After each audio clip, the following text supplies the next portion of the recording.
My only reward for working late that Tuesday was finding a dying man behind the dumpster. And this man, this stranger from another time, would show me the truth about my town. A truth that will make you question whether your own hometown is real. Whether you're real. I warn you, this information has a price. It will illuminate some things about existence, but it will cast shadows on everything you thought was certain. If you're willing to confront what you've been told is absolute reality, turn on notifications. Now, let me tell you how it all began. I'm Sarah Chen. I'm 34 years old. I'm a librarian at Millbrook Public Library in Millbrook, Oregon. Population 15,000, or at least that's what the sign says when you drive into town.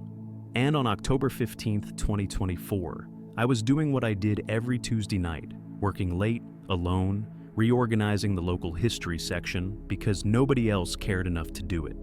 The storm had been building all evening. I could hear rain hammering the roof, wind making the old building creak in ways that should have bothered me, but didn't. After 6 years working here, I knew every sound, every groan of settling wood, every whistle of air through the gaps in the original 1952 windows that the town council kept refusing to replace. Just you and me, I muttered to the empty stacks, shelving another book about Millbrook's founding families. Books nobody had checked out in 3 years. Books I organized anyway because what else was I going to do? Go home to my empty apartment? Watch TV shows about people with actual lives? I was 34, divorced for 2 years, no kids, parents dead, and my closest relationship was with Mrs. Patterson, who came in every Thursday for the large print mysteries. That's what my life had become, predictable, safe, utterly, completely alone. It was 9:47 p.m. when I heard the sound. Not thunder, something else. A bang, deep and heavy, like something massive hitting the ground with tremendous force. The lights flickered, my coffee mug rattled on the desk. And then, nothing. Just rain. I stood there, listening, my heart doing that stupid thing where it races even though you tell yourself it's nothing. Probably a transformer, or a tree branch. Something normal, something explainable. But I went to the window anyway. The parking lot was empty except for my ancient Honda Civic. Rain hammered the pavement, illuminated by the single working streetlight. The dumpster area behind the building was dark, and something was moving back there. I should have called the police. That's what a normal person would do. But I'd spent 6 years in this library. I'd chased off raccoons, teenagers trying to smoke weed, and one very confused elderly man who thought it was 1987. I could handle whatever was back there. I grabbed my phone, turned on the flashlight, and went out the back door. The rain hit me immediately, cold and aggressive. I pulled my cardigan tight, which did absolutely nothing, and walked toward the dumpster. The smell hit me first. Not garbage, something metallic, like burnt copper mixed with ozone. The smell of the air after lightning strikes too close. And then I saw him. A man collapsed against the brick wall, half hidden by the dumpster. He wore clothes that looked wrong, not homeless wrong, just wrong. The fabric was too smooth, too uniform. Dark gray, almost like a wetsuit, but not quite. And his face. God, his face was burned. Not fire burns, something else. Radiation burns, maybe? I didn't know. I wasn't a doctor, but I knew he was dying. "Hey!" I called out, my voice shaking. "Can you hear me?" He raised his head. His eyes met mine. Dark eyes filled with pain and something else. Desperation. "Please," he whispered. "Hide me. 3 days. Just 3 days." In his hand, he clutched something. A device about the size of a TV remote, but it glowed with a faint blue light and had symbols I didn't recognize. Not letters, not numbers, something else entirely. "I need to call 911, I said, already reaching for my phone. "No," he grabbed my wrist with surprising strength. "No authorities, no hospitals, please, 3 days. I'll explain everything, I promise. But if they find me..." He trailed off, his grip loosening. "If they find me, everyone in this town dies." I should have run. I should have called the police anyway. I should have done literally anything except what I did next. "Can you walk?" I asked. He nodded weakly. "Basement storage room, no windows. No one goes down there except me." I put his arm over my shoulder. He was heavier than he looked, and he smelled like burnt metal and something sweet I couldn't identify. "If you try anything weird, I have pepper spray and a very loud scream." "Understood," he whispered. Thank you. You don't know what you just did." "Yeah, well, neither do you," I muttered, half dragging him toward the back entrance. "I might be a serial killer for all you know." He laughed, actually laughed, even though he was barely conscious. "Sarah Chen, age 34, divorced, librarian, lives at 447 Maple Street, apartment 2B, drives a 2012 Honda Civic. You're not a serial killer." I froze completely. "How the hell do you know all that?" But he'd passed out. I got him into the basement storage room, which smelled like old paper and mildew. There was a cot down there from when the previous librarian used to nap during lunch. I laid him on it, grabbed the first aid kit from upstairs, and stood there staring at this stranger who somehow knew everything about me. The device in his hand pulsed softly. Blue light, rhythmic, like a heartbeat. And on the side, in clear English letters, were 2 words: temporal displacement. I locked the basement door from the outside. I went back to my desk. I sat there, hands shaking, staring at my phone, and I did not call the police. Because either I'd just helped a dangerous lunatic who somehow researched me beforehand, or I'd helped something impossible. And after 34 years of safe, predictable, utterly boring life, part of me wanted the impossible to be real, even if it killed me. I didn't sleep that night. I sat in my apartment in the dark, holding a baseball bat I'd owned since college and never used, staring at the door like someone was going to break it down. How did he know my address, my age, my car? Google, probably. Public records. He'd been planning this. Whoever he was, he'd researched me specifically, chosen me specifically, and I'd been stupid enough to fall for it. But then why would he be so badly injured? Why the bizarre clothes? Why the device that glowed like something out of a sci-fi movie? At 3 a.m., I pulled out my laptop and started searching. Temporal displacement brought up physics articles I didn't understand. Quantum mechanics, theoretical time travel, nothing concrete, nothing real. Strange burns radiation gave me cancer treatment photos and Hiroshima aftermath images. I closed that tab quickly, feeling sick. Millbrook, Oregon missing persons returned nothing recent. A few cold cases from the 90s, nothing that fit. By 5 a.m., I'd convinced myself I'd made a massive mistake. By 6 a.m., I was planning how to call the police anonymously. By 7 a.m., I was so exhausted I couldn't think straight. I called in sick to work, first time in 3 years. Then I drove back to the library. The building was locked, exactly as I'd left it. No broken windows, no police cars, no sign anyone had been there. For a moment, I wondered if I'd hallucinated the entire thing. Loneliness-induced psychosis. That was a thing, right? But when I unlocked the basement door and walked down the creaking wooden steps, he was still there. Awake now, sitting up on the cot, looking at me with those dark, intense eyes. "You came back," he said. "I wasn't sure you would." "Yeah, well, I brought you food and medical supplies." I held up the bag from CVS and McDonald's. "And then I'm calling the police, so you can either explain who you are and how you know me, or you can enjoy your Egg McMuffin in silence before they arrest you." He almost smiled. "Fair enough. My name is Marcus Webb, and I know you because I've been studying this town for 3 months, preparing for this moment." Studying my town for a time travel thing? I gestured at the device, now sitting on the floor beside the cot, still pulsing that eerie blue light. Not a thing. A temporal displacement unit, and yes. He took the McDonald's bag gratefully, opened it, and stared at the Egg McMuffin like it was a miracle. I haven't had real food in, God, I can't even remember. "Where have you been eating? Gas stations?" "The future." I laughed, couldn't help it. "Right, the future, where they don't have Egg McMuffins." They do, actually, but they're synthesized, protein paste formed to look and taste like eggs and muffins and cheese. They're fine, but they're not this. He took a bite and actually closed his eyes in appreciation. "This is real." "Okay, Marcus from the future," I said, sitting on an old wooden chair that creaked under my weight. "Let's say I believe you, which I don't, but let's say, when are you from?" He swallowed, looked directly at me. 2087. October 9th, 2087 to be exact. I jumped back 6 days ago. I've been hiding, watching, trying to figure out how to approach someone. And then my unit malfunctioned during the storm, and I crashed about 200 yards from here. Crashed, like fell from the sky? Temporal displacement doesn't move you through space, just time. But when the system fails, there's a violent re-entry into the current timeline, hence the burns.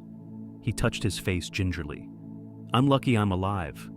I studied him. The burns were already looking better than last night, healing impossibly fast. The technology in his clothes, the device. Either he was the most elaborate liar I'd ever met, or...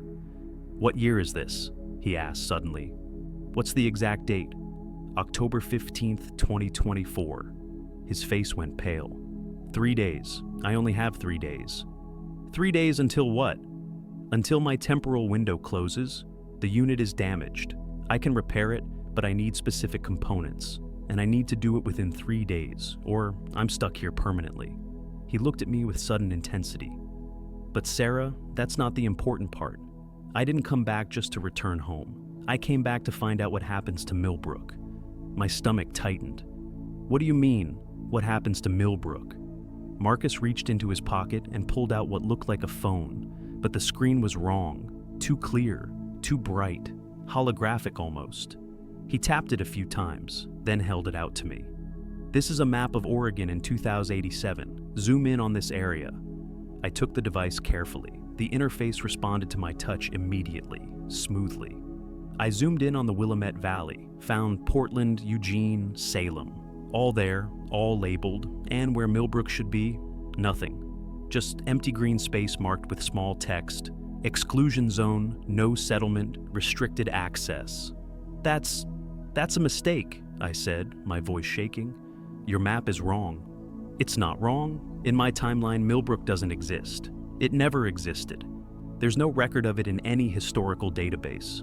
No founding documents, no census records, no photographs. 15,000 people, Sarah, just gone, erased from history. I stood up fast enough that the chair fell over. That's impossible. You can't erase a whole town. You can't erase 15,000 people. That's exactly what I thought. Marcus stood too, steadier now. That's why I used every favor I had, every connection, to get authorized for a temporal jump, to come back here, to October 2024, to find out what the hell happens. And my heart was pounding. What did you find? He looked at me with something like sorrow. I don't know yet, but Sarah, whatever happens, it happens soon. Somewhere between now and 2030, Millbrook vanishes, and I have 3 days to figure out why. I wanted to call him crazy. I wanted to laugh and tell him to get out. But I looked at his device, at his phone from 2087, at his burns that were healing too fast, and I looked at the map where my home didn't exist. Prove it, I whispered. Prove you're really from the future. Marcus met my eyes. Tomorrow, October 16th at 2:17 p.m., there will be a car accident at the intersection of Main and 5th. Red pickup truck and a blue sedan. Minor collision, no injuries. The driver of the truck will be cited for running a red light. That could be a guess. At 6:33 p.m., the evening news will report that Senator Mitchell announces his retirement due to health concerns. Pancreatic cancer, stage 4. He hasn't told anyone yet except his immediate family. Still could be. At 8:47 p.m., your neighbor in apartment 2C, Mr. Kowalski, will have a minor heart attack. He'll call 911. He'll survive, but he'll be in the hospital for 4 days. Marcus's voice softened. And you'll visit him, even though you barely know him, because you're a good person who can't stand the thought of someone being alone. I felt tears sting my eyes. How do you know that about me? Because I've been researching you for 3 months, Sarah. I've read every newspaper mention of your name, every social media post, every library event you organized. I know you because I needed to know who I could trust in this town. He paused. And because in trying to find out what happened to Millbrook, I found out that you might be the only one who can help me figure it out. Why me? Because, Marcus said quietly, in some of the fragmented records I found, your name kept appearing. Sarah Chen, Millbrook librarian, connected somehow to whatever happens. I don't know how, I don't know why, but you're part of this. I sat back down, my legs shaking. Write down my predictions, Marcus said. Check them tomorrow. If I'm right about all 3, You'll know I'm telling the truth. And then I need your help. I need to repair my temporal unit and get back to 2087. But more importantly, I need to figure out what happens to this town. Because Sarah, if I don't, 15,000 people are going to vanish from existence, including you. I looked at him for a long moment, then I pulled out my phone and started writing down his predictions, word for word, even though I was sure, absolutely sure, that none of them would come true. The building was locked, exactly as I'd left it. No broken windows, no police cars, no sign anyone had been there. For a moment, I wondered if I'd hallucinated the entire thing. Loneliness-induced psychosis. That was a thing, right? But when I unlocked the basement door and walked down the creaking wooden steps, he was still there. Awake now, sitting up on the cot, looking at me with those dark, intense eyes. "You came back," he said. "I wasn't sure you would." "Yeah, well, I brought you food and medical supplies." I held up the bag from CVS and McDonald's.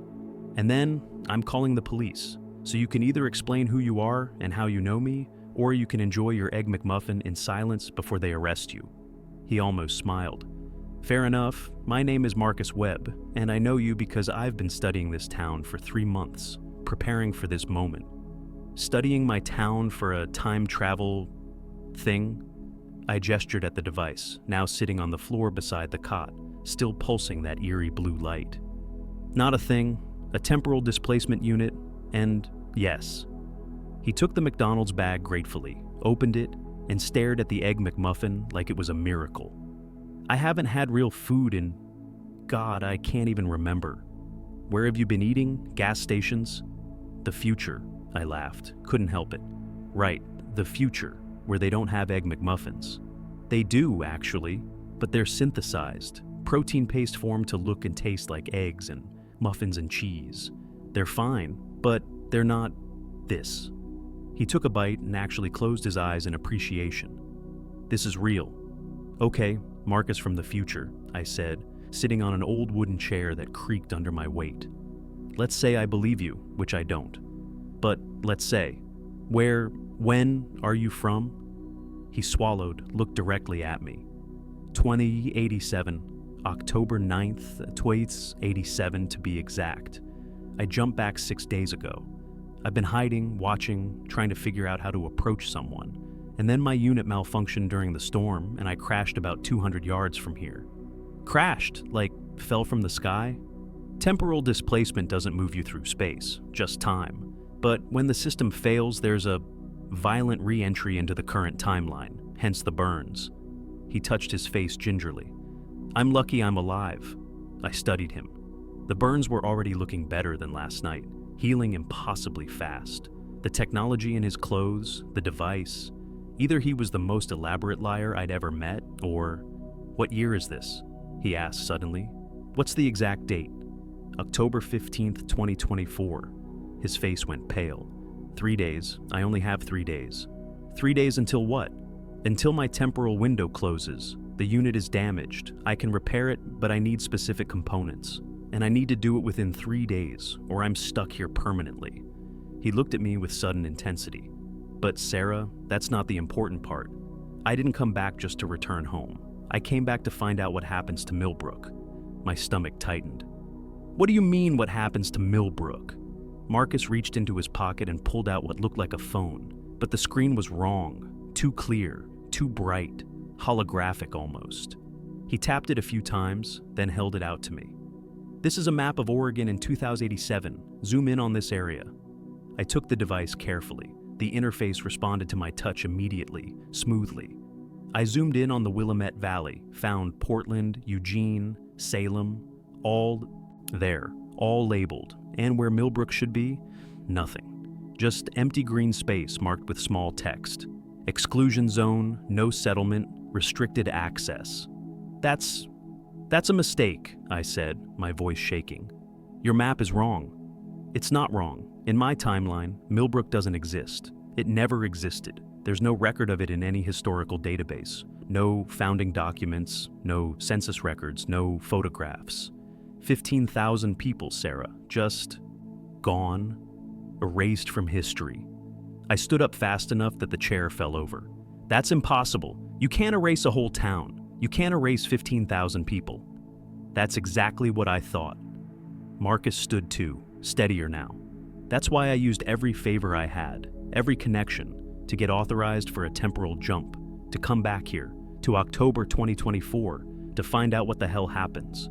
And my heart was pounding. What did you find?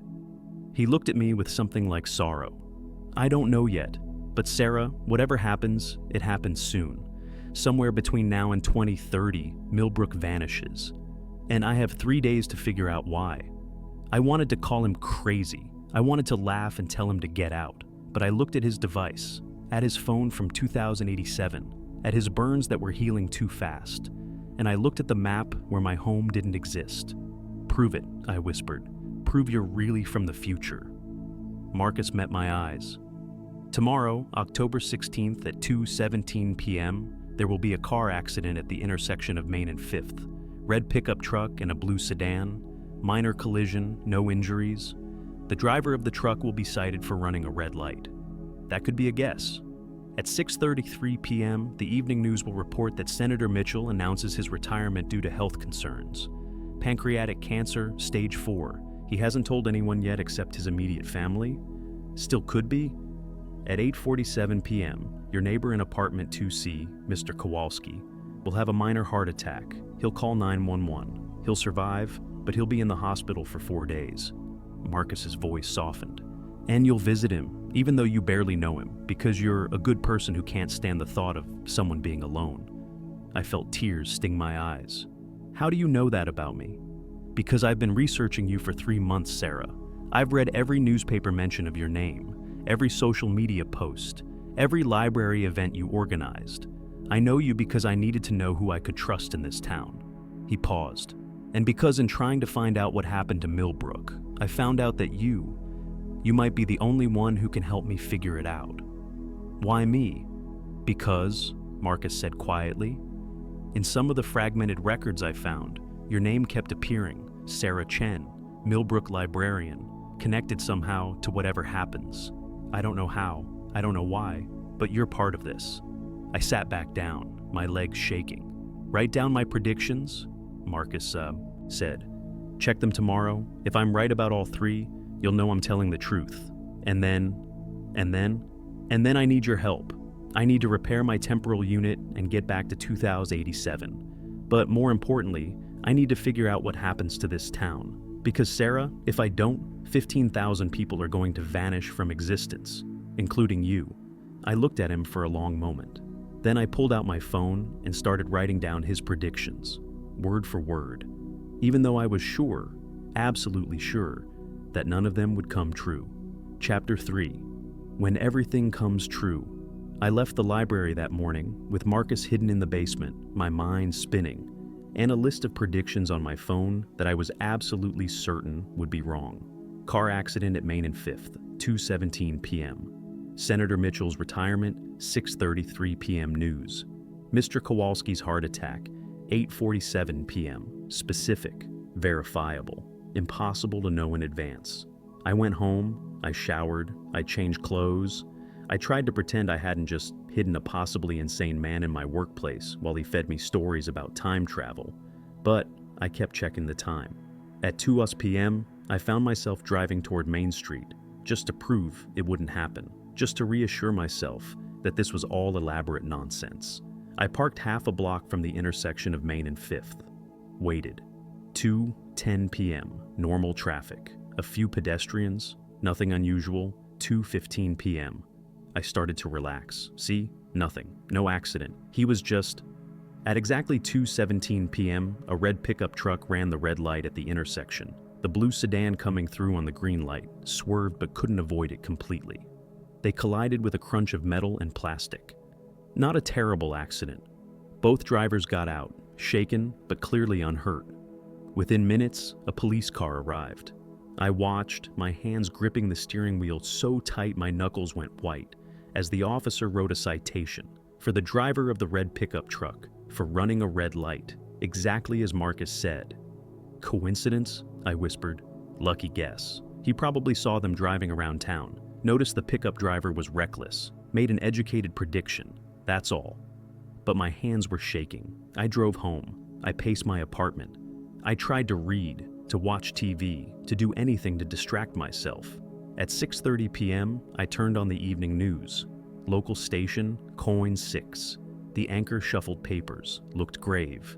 In a surprise announcement this evening, Oregon Senator James Mitchell has declared he will not seek re-election and will retire at the end of his term due to health concerns. Cut to footage of Senator Mitchell at a press conference, looking tired and thin. "I've recently been diagnosed with stage 4 pancreatic cancer," he said, his voice steady but sad. "And I need to focus on my health and my family. It's been an honor to serve." The timestamp on the footage, 6:33 p.m., exactly as Marcus said. I turned off the TV. My apartment felt too small, too quiet. Like the walls were closing in. 2 predictions, both correct down to the minute. But there was still one more. At 8:30 p.m., I stood in my kitchen, staring at the wall I shared with apartment 2C, Mr. Kowalski's place. He was in his 70s, lived alone, kept to himself. We'd exchanged maybe 20 words in the 2 years I'd lived here. I waited.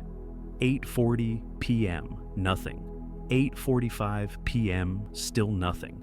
Maybe this one would be wrong, maybe. At 8:47 p.m., I heard a thud from next door, then a groan, then faintly Mr. Kowalski's voice. "Oh God, oh no!" I didn't think. I ran into the hallway and pounded on his door. "Mr. Kowalski, are you okay? Can't breathe."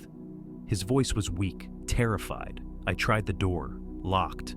"I'm calling 911, hold on," I called, gave the address, told them possible heart attack. They said paramedics were on the way. 3 minutes, I stayed by his door, talking through it, telling him help was coming, telling him to stay calm, even though I was anything but calm, because how did Marcus know? How could he possibly know? The paramedics arrived. They broke down the door. They stabilized Mr. Kowalski and took him out on a stretcher. He was conscious, scared, but alive. One of the paramedics looked at me. "Good thing you called when you did. Another 10 minutes and..." He didn't finish. He didn't have to. I stood in the hallway after they left, staring at Mr. Kowalski's broken door, and I felt reality shift under my feet. 3 predictions. 3 impossible, specific predictions. All correct, down to the minute. I went back to the library at midnight. I didn't care that it was closed. I didn't care about anything except getting answers. Marcus was awake, sitting on the cot, working on his device with tools I'd never seen before. He looked up when I came down the stairs. "You watched," he said. It wasn't a question. "All 3, I whispered. "Exactly as you said. How? How did you know?" "Because where I come from, Sarah, this is history. October 15th, 2024. Car accident at Maine, and 5th, Senator Mitchell's announcement. Mr. Kowalski's heart attack. All recorded events. I can tell you what happens tomorrow too, and the day after. And every day up until sometime in late 2029, when all records of Millbrook just stop." I sat down heavily on the basement steps. "This is real. You're really from the future." "Yes." "Anne Millbrook really disappears." "Yes." "How?" My voice broke. "How does an entire town just vanish?" Marcus set down his tools. He picked up his phone device and pulled up something new. A photograph. Old, grainy, but clear enough. It showed this exact street. Main Street, Millbrook. But wrong. The buildings were weathered, windows broken, graffiti everywhere. And no people, not a single person. "This photo is from a restricted archive," Marcus said quietly, dated March 2029, taken by a government drone doing a survey of the Exclusion Zone. "Exclusion Zone," I repeated. "That's what the map said." "Whatever happens here, the government knows about it. They've designated this entire area restricted. No one's allowed within a 10-mile radius. And Sarah..." He zoomed in on the graffiti on one of the buildings. In large, desperate letters, "They lied." And below it, "Remember Millbrook." "Someone tried to preserve the memory," I whispered. "Someone knew it would be erased." "Yes, but I don't know who. I don't know what happened. I don't know why." Marcus looked at me with an intensity that made my breath catch. "But I have 3 days to find out. And I need your help." I should have said no. I should have walked away. Gone to the police, the FBI, someone official who could handle this impossible situation. But I looked at that photograph of my town, abandoned and broken, graffiti screaming a warning to no one, and I thought about 15,000 people who would just cease to exist, including me. "What do you need?" I asked. Marcus's shoulders sagged with relief. 3 components to repair my temporal unit: rare earth elements, specific circuitry, and a quantum resonator. I know that sounds impossible, but the old electronics factory on Industrial Drive, I interrupted. They manufactured specialty components for aerospace before they shut down. If there's weird circuitry anywhere in this town, it's there. Marcus stared at me. "You know where to find it?" "I'm a librarian. I know everything about this town. The university physics lab probably has rare earth elements for their experiments. And quantum resonator?" I thought. "I have no idea what that is, but the mineral collection at Town Hall has some weird stuff. Might be worth checking." "Sarah?" Marcus stood. "Do you understand what you're doing? If we're caught breaking into these places, then we get arrested and everyone dies anyway." I met his eyes. "You said I'm part of this somehow, that my name kept showing up in those fragmented records. So maybe I'm supposed to help. Maybe that's why you crashed near my library instead of anywhere else in town." "Maybe," Marcus said softly. "Or maybe you're just a good person who can't walk away from people in trouble. Don't make me sound noble. I'm terrified." "Good. Fear keeps you smart." He picked up his device. "We start tomorrow. We gather the components. We repair the unit. And while we do that, we investigate. We figure out what happens here. And if we can't figure it out in 3 days?" Marcus was quiet for a moment. "Then I'm stuck here. And when Millbrook disappears, I disappear with it, along with everyone else I've come to care about in this town." He didn't look at me when he said that last part, but I felt it anyway. A warmth in my chest that I hadn't felt in years. Connection. "Get some rest," I said, standing. "Tomorrow we break into an abandoned factory and probably commit several felonies." "Sarah?" I turned back. "Thank you," Marcus said, "for believing me, for helping, for not calling the authorities." "Don't thank me yet," I replied. "We haven't saved anyone. We don't even know what we're saving them from." But as I walked up the basement stairs, I thought, for the first time in years, I have a purpose. Something that matters more than organizing books no one reads. Even if it was insane, even if it was impossible, even if it killed me. We started before dawn. Marcus said it was safer that way. Fewer people, less chance of being seen. I didn't argue. I'd spent the whole night lying awake anyway, my mind racing through everything I knew about Millbrook's layout, its abandoned buildings, its secrets. Turns out, I knew more than I thought. "Your father was an engineer," Marcus said as we drove through empty streets in my Honda. He'd changed into clothes I'd brought from a thrift store: jeans, flannel shirt, baseball cap. He looked almost normal, almost. "How did you know that?" "Your apartment has his old tools, his ham radio equipment. You kept it all even though you don't use it." Marcus glanced at me. "You don't throw away the past, you preserve it. That's why you're a librarian." I didn't know what to say to that, so I focused on driving. The old electronics factory loomed ahead, a dark silhouette against the pre-dawn sky. Cascade Electronics, established 1967. Shut down 2018. 200 jobs lost. The town never really recovered. I'd written the article for the library's local history collection. I'd interviewed former workers. I knew the layout better than most. "Loading dock around back," I said, parking behind an overgrown hedge where the car wouldn't be visible from the road. "Security lock is broken, has been for months. Homeless people sometimes sleep there in winter." Marcus looked at me with something like admiration. "You really do know everything about this place." "It's my job. Was my job." I paused. "If my town's about to stop existing, I guess my job is about to stop existing too." We got out. The morning air was cold, damp. Marcus carried his device in a backpack I'd given him.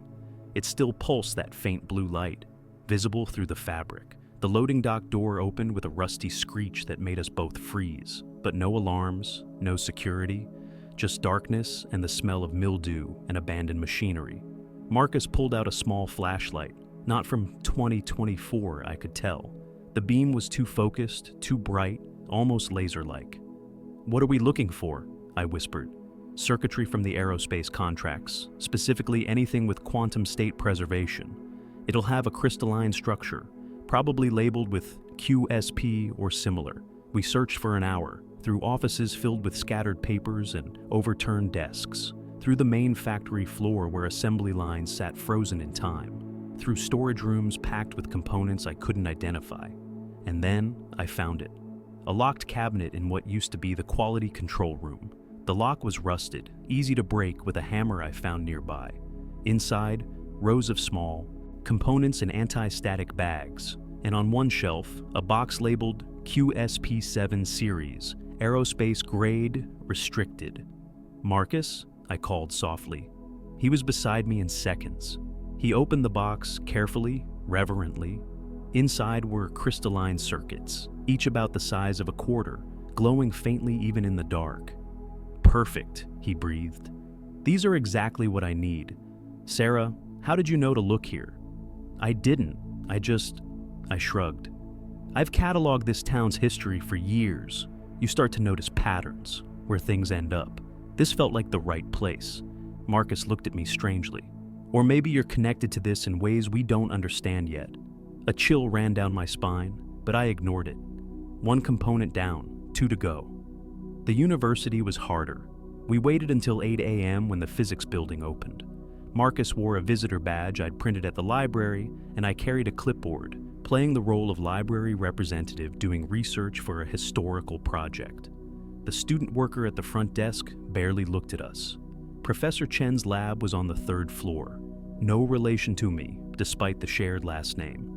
He was a materials science researcher who'd given a talk at the library once about rare earth elements. I'd listened, I'd taken notes, I'd remembered. The lab was empty this early. We had maybe 30 minutes before students started arriving. "Rare earth elements," Marcus muttered, scanning the labeled storage cabinets. "Neodymium, dysprosium, yttrium. What exactly do you need them for?" "Temporal displacement creates massive electromagnetic fields. You need elements with specific magnetic properties to stabilize the field. Otherwise, the traveler gets torn apart at the quantum level." "That's horrifying. It's physics." He found what he needed, small vials of refined elements, each carefully labeled. He took tiny amounts, enough that no one would notice they were missing. "Got it, let's go." We were almost to the door when it opened. Professor Chen walked in, coffee in hand, looking tired. He saw us and stopped. "Can I help you?" Not aggressive, just confused. My mind went blank, but Marcus stepped forward smoothly. "Professor Chen, I'm Marcus Webb, visiting researcher from Portland State. This is Sarah Chen from the local library. We're collaborating on a historical project about the role of materials science in Oregon's industrial development." He sounded so confident, so academic, so completely believable.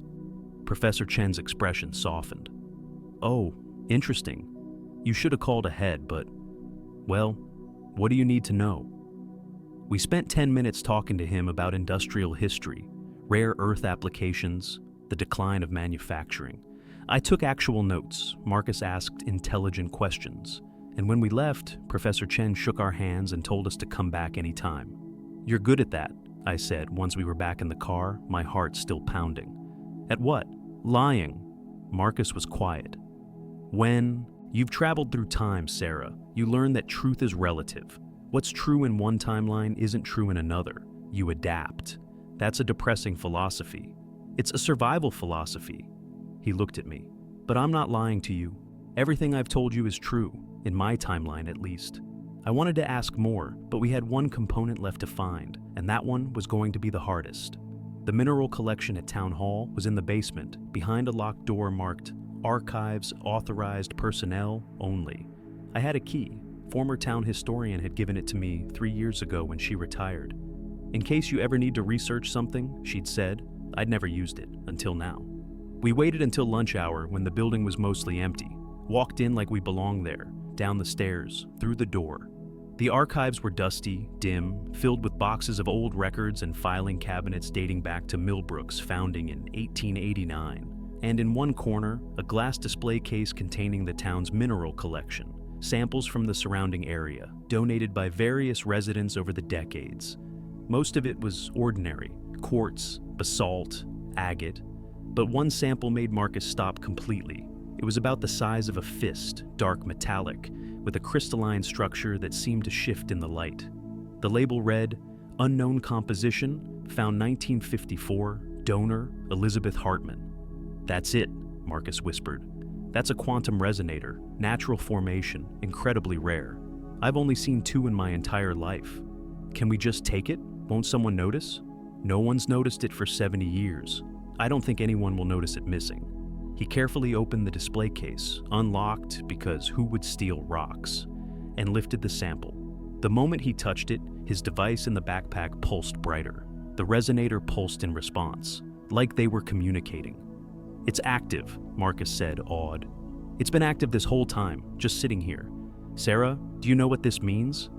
That we should leave before someone catches us? That there's been quantum technology in Millbrook since 1954, maybe earlier." He looked at the label again. "Elizabeth Hartman. Do you know that name?" I thought. Maybe. I'd have to check the archives. Why? Because if she found this in 1954, she might have known something about what's going to happen. A noise from upstairs, footsteps, voices. We left quickly, quietly, out a back exit I knew about from my research. Back in the car, Marcus laid out all 3 components on the dashboard: the crystalline circuits, the rare earth elements, the quantum resonator. "I can repair my unit now," he said. "I can go home." "But you won't," I looked at him. "Not yet. Not until we figure out what happens here." He met my eyes. "No, not until we figure it out." And in that moment, sitting in my car in the parking lot of Millbrook Town Hall, I realized something. I didn't want him to leave. Not because I needed his help, but because for the first time in 2 years, I wasn't alone. And that terrified me more than any disappearing town. We went back to the library. Marcus worked on his device in the basement while I tried to act normal upstairs, checking out books, answering questions, pretending my world wasn't falling apart. Mrs. Patterson came in for her Thursday mystery novels. "You look tired, dear," she said, peering at me over her reading glasses. "Just didn't sleep well." "Bad dreams?" "You have no idea," I thought. "Something like that." She patted my hand. "This town has always given people strange dreams. Must be something in the water." I froze. "What do you mean?" "Oh, just an old saying. My grandmother used to say it. Millbrook water makes you dream strange things." Never understood what she meant. Mrs. Patterson smiled. "Anyway, do you have the new Louise Penny?" I got her the book, but my hands were shaking. Strange dreams, strange things. Had people always sensed something was wrong with this town? At 4 p.m., I locked the library doors and went downstairs. Marcus had laid out all the components on the floor in a precise pattern. The quantum resonator sat in the center, pulsing in rhythm with his device. "It's working," he said without looking up. "Another few hours and I'll have full temporal displacement capability." "That's good." "Is it?" He finally looked at me. "Because then I have to decide. Go back and report what I found, which is nothing concrete, or stay and risk getting trapped when Millbrook disappears." I sat on the cot. "You said my name appeared in fragmented records. What records? What did they say?" Marcus hesitated. Then he pulled out his phone device and showed me. It was a database entry, partially corrupted, dated 2087. "Millbrook incident. Classified timeline divergence detected 2029. Population, 15,000 estimated. Survivors, data corrupted. Key witnesses, data corrupted. Chen, fragmentary mention in recovered, data corrupted. Recommend data corrupted investigation." "That's it?" I stared at the corrupted data. "That's all you have about me? That's all that survived? Whatever happened here, someone tried very hard to erase it from history. But they couldn't erase everything. Your name survived, partial records survived, and that's what led me here. To me specifically, to Millbrook specifically. You were just..." He paused. "Lucky? Unlucky? I don't know. But when I crashed near your library, when you decided to help me instead of calling authorities, it felt like it was supposed to happen this way. I didn't believe in fate. I'd never believed in fate, but I couldn't deny the strange coincidences piling up. "Show me more," I said. "Show me everything you have about what happens here."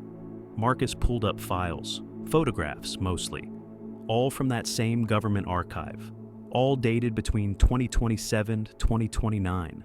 Millbrook's Main Street, empty. Millbrook's Town Square, overgrown with weeds.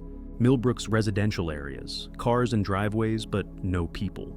And then one photo that made my breath catch. The library. My library. The building was weathered but intact. And on the front door, spray painted in large letters, "She tried to warn us." "Who?" I whispered. "Who tried to warn them?" "I don't know." Marcus zoomed in, but the image quality was too poor to show more detail. "But Sarah, look at the date on this photo. March 15th, 2029, 4.5 years from now." "Whatever happens, it's not sudden," Marcus said. "The town empties gradually. People leave or they're taken, but someone stays behind long enough to leave messages." I thought about the graffiti we'd seen. They lied. "Remember Millbrook. She tried to warn us. Someone fighting to preserve the truth." "I need to research Elizabeth Hartman," I said suddenly. "The woman who donated that quantum resonator in 1954. If she found it here, if she was aware of it, she might have known something about what Millbrook really is." I went upstairs to the local history section, started pulling files, old newspapers, town records. Elizabeth Hartman appeared in the 1950 census. Physicist, unmarried, lived at 783 Birch Street. Donated several items to the town's mineral collection between 1952 and 1956. Then, nothing. No death record, no record of moving away. She just vanished from all documentation after 1956. "Marcus," I called down. "I think Elizabeth Hartman might have been one of them, one of the people who disappeared in the 1950s cycle." He came upstairs reading over my shoulder. 1954 was when you said there was a mass evacuation, right? Contamination scare? That's what the official record says. But it's always been vague. No details about what contaminated what. Marcus's expression was grim. "It's the pattern. Every 60, 70 years. 1889, 1954, and now 2024 and 2029. Whatever's happening, it's cyclical. But why? What purpose does it serve? I don't know yet, but I think we need to find out what happened in 1954 really happened, not the official story."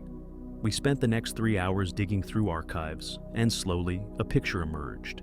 In July 1954, an entire neighborhood in Millbrook, about 200 people, was evacuated overnight. Official reason? Chemical contamination from industrial runoff. But the neighborhood wasn't industrial, it was residential, and the evacuation was conducted by military personnel, not local authorities. And none of the evacuated residents ever returned. "Where did they go?" I muttered, reading through newspaper articles. "Relocated to other towns," Marcus read from an official statement. "Compensated for their losses, all very neat and tidy." Too neat. Exactly. And then I found it. A single newspaper clipping from August 1954, buried in the back pages. Local physicist questions evacuation. Dr. Elizabeth Hartman, researcher at Millbrook University, has formally requested an independent investigation into last month's evacuation, citing scientific anomalies inconsistent with chemical contamination. University officials declined to comment. 1 week later, another clipping. Physicist resigns, leaves Millbrook. Dr. Elizabeth Hartman has resigned her position and left Millbrook, effective immediately. Her current whereabouts are unknown. "She knew," I said. "She found that quantum resonator, she saw what happened to those people, and she tried to speak up. And then she disappeared." Marcus was very still. "Or she was disappeared." We looked at each other. "Whoever's doing this has been doing it for over a century," I said slowly. "And they have enough power to erase people, records, entire neighborhoods from history. Government, corporation, something else. I don't know, but Marcus," my voice shook. "What if we can't stop it? What if this is bigger than we thought? What if trying to investigate just gets us erased too?" He took my hand. His was warm, solid, real. "Then we get erased fighting, But Sarah, I don't think we're going to be erased, because someone in 2029 leaves those messages. Someone spray paints warnings on buildings. Someone tries to preserve the memory. He squeezed my hand. Maybe that someone is you. The thought should have been terrifying, but instead, I felt something else. Purpose. Then we keep digging, I said.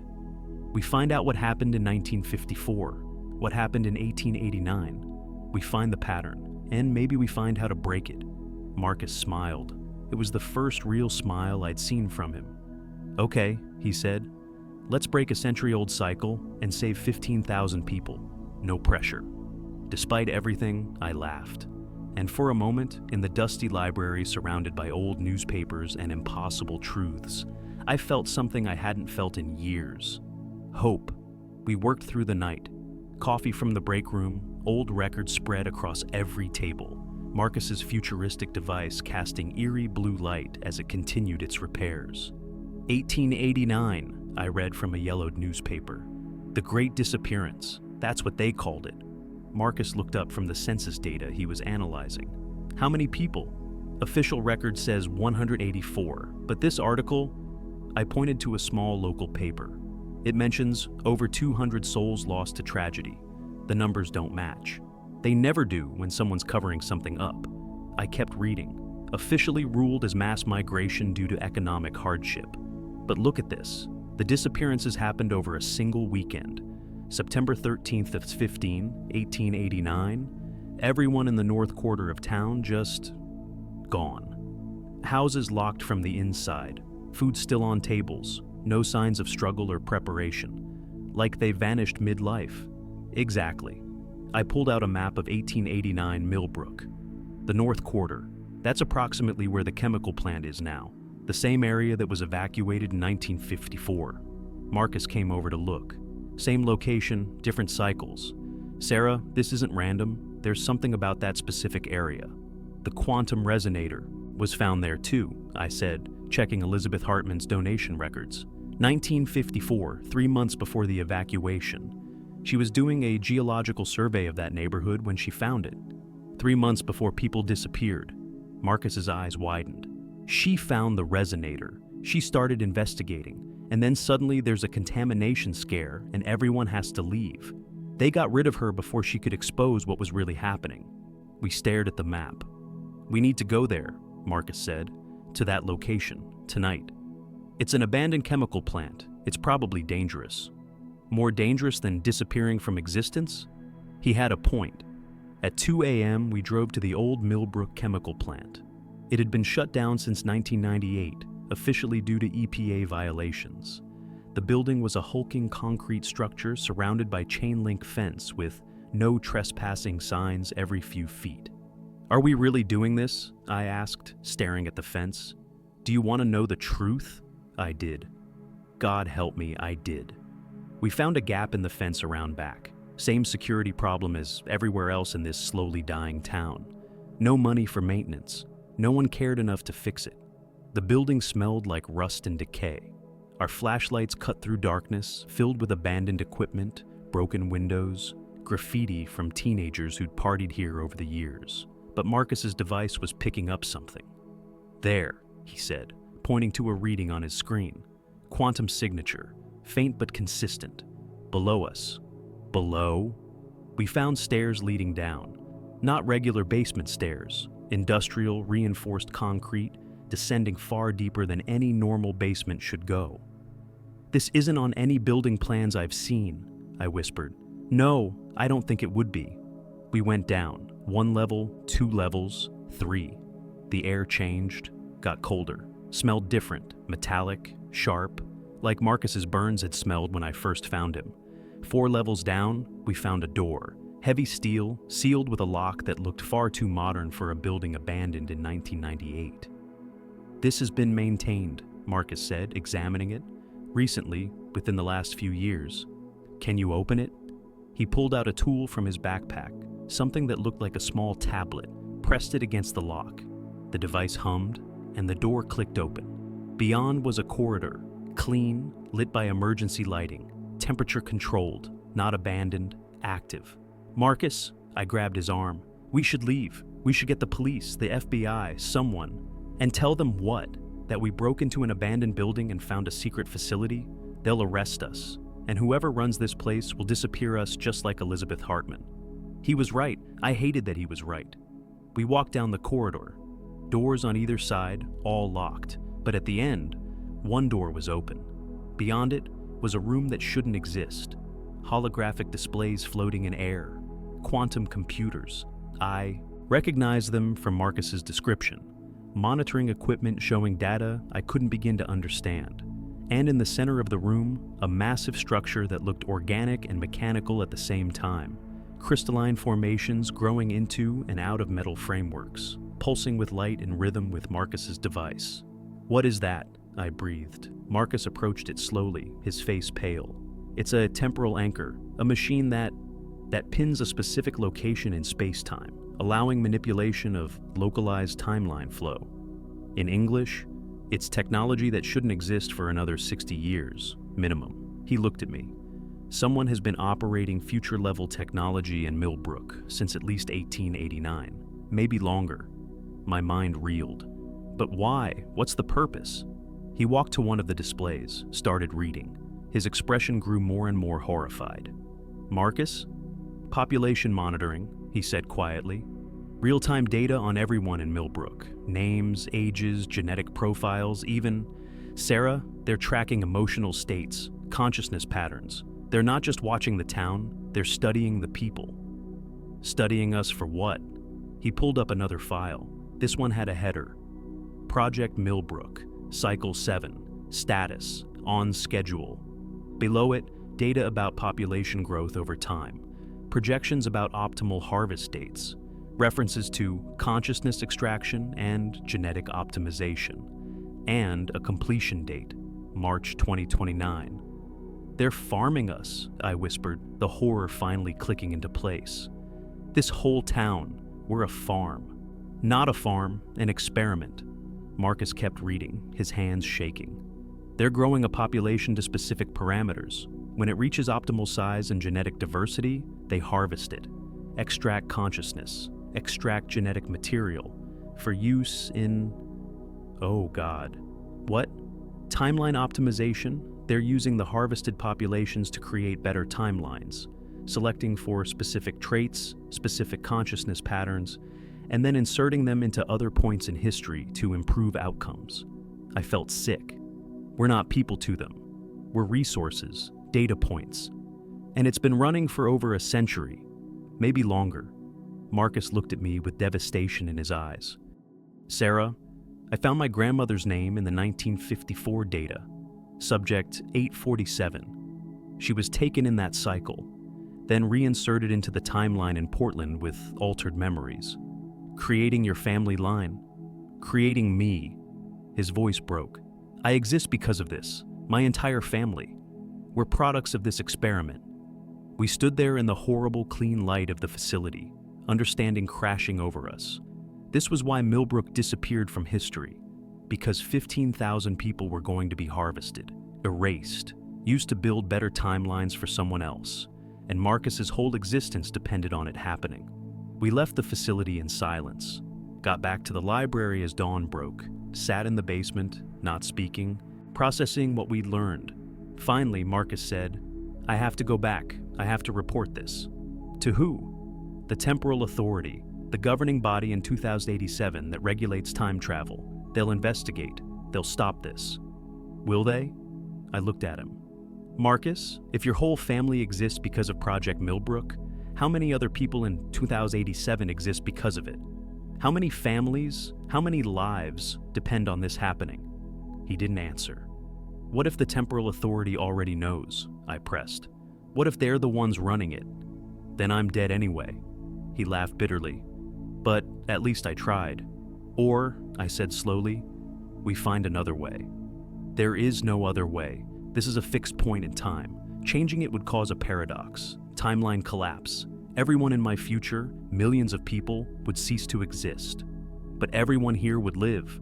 We stared at each other, the trolley problem, but with timelines. Save 15,000 now, kill millions later. Or let 15,000 die to preserve the future. I can't make that choice, Marcus whispered. Neither can I. Silence. Then his device beeped. The repairs were complete. I can leave, he said. Right now. Jump back to 2087. Report what I found. Let the authority handle it. And abandon everyone here. Or stay and risk getting trapped when the harvest happens. If I'm here when the temporal anchor activates, I'll be caught in the extraction too. I'll cease to exist in my own timeline. Another impossible choice. I thought about Mrs. Patterson and her mystery novels. About Mr. Kowalski recovering in the hospital. About 15,000 ordinary people living ordinary lives, none of them knowing they were test subjects in a century-old experiment. There has to be another way, I said. Someone who knows more than we do, someone who might have a solution. Marcus looked at me. Elizabeth Hartman, if she's still alive, she'd be over 100 years old. But if she survived, if she got away and kept investigating, it was a slim hope. But it was hope. How do we find her? I asked. Marcus pulled out his device. I can search future records for anyone with that name. Cross-reference with physics backgrounds, age parameters, connection to Millbrook. He worked for 10 minutes, then he looked up, shocked. She's here, in Oregon, living under a different name, but the genetic markers match. Dr. Elizabeth Hartman is Dr. Elizabeth Chen, Professor Emerita of Quantum Physics at Millbrook University. Chen, I repeated, like Professor Chen, the one whose lab we stole from. His grandmother, she came back, Sarah. She came back to Millbrook under a false identity, and she's been here for decades, watching, waiting. For what? For someone to figure it out. Marcus stood. For someone to need her help.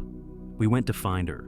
Dr. Elizabeth Chen lived in a modest house on the outskirts of Millbrook. White fence, rose garden, the kind of place that looked utterly normal. We rang the doorbell at 7 a.m. An elderly woman answered. She must have been in her 90s, but her eyes were sharp, alert. She looked at Marcus, then at me, and smiled sadly. "You found it," she said. Not a question. "The facility beneath the plant. How did you—" I started. "Because I've been waiting 70 years for someone to find it. Come in. We don't have much time." Her living room was filled with papers. Decades of research covered every surface. Equations I didn't understand. Diagrams of the temporal anchor. Photographs of Millbrook from different eras. "I'm Marcus Webb. This is Sarah Chen. I know who you are." Elizabeth sat down slowly, gesturing for us to sit. "I've known about you since you were born, Sarah. I've been watching you your whole life." My skin went cold. "Why?" "Because your name appears in the fragmented records. Because you're part of this, whether you want to be or not." She looked at Marcus. "And you, time traveler from 2087, come back to investigate the disappearance." Marcus's eyes widened. "How do you know that?"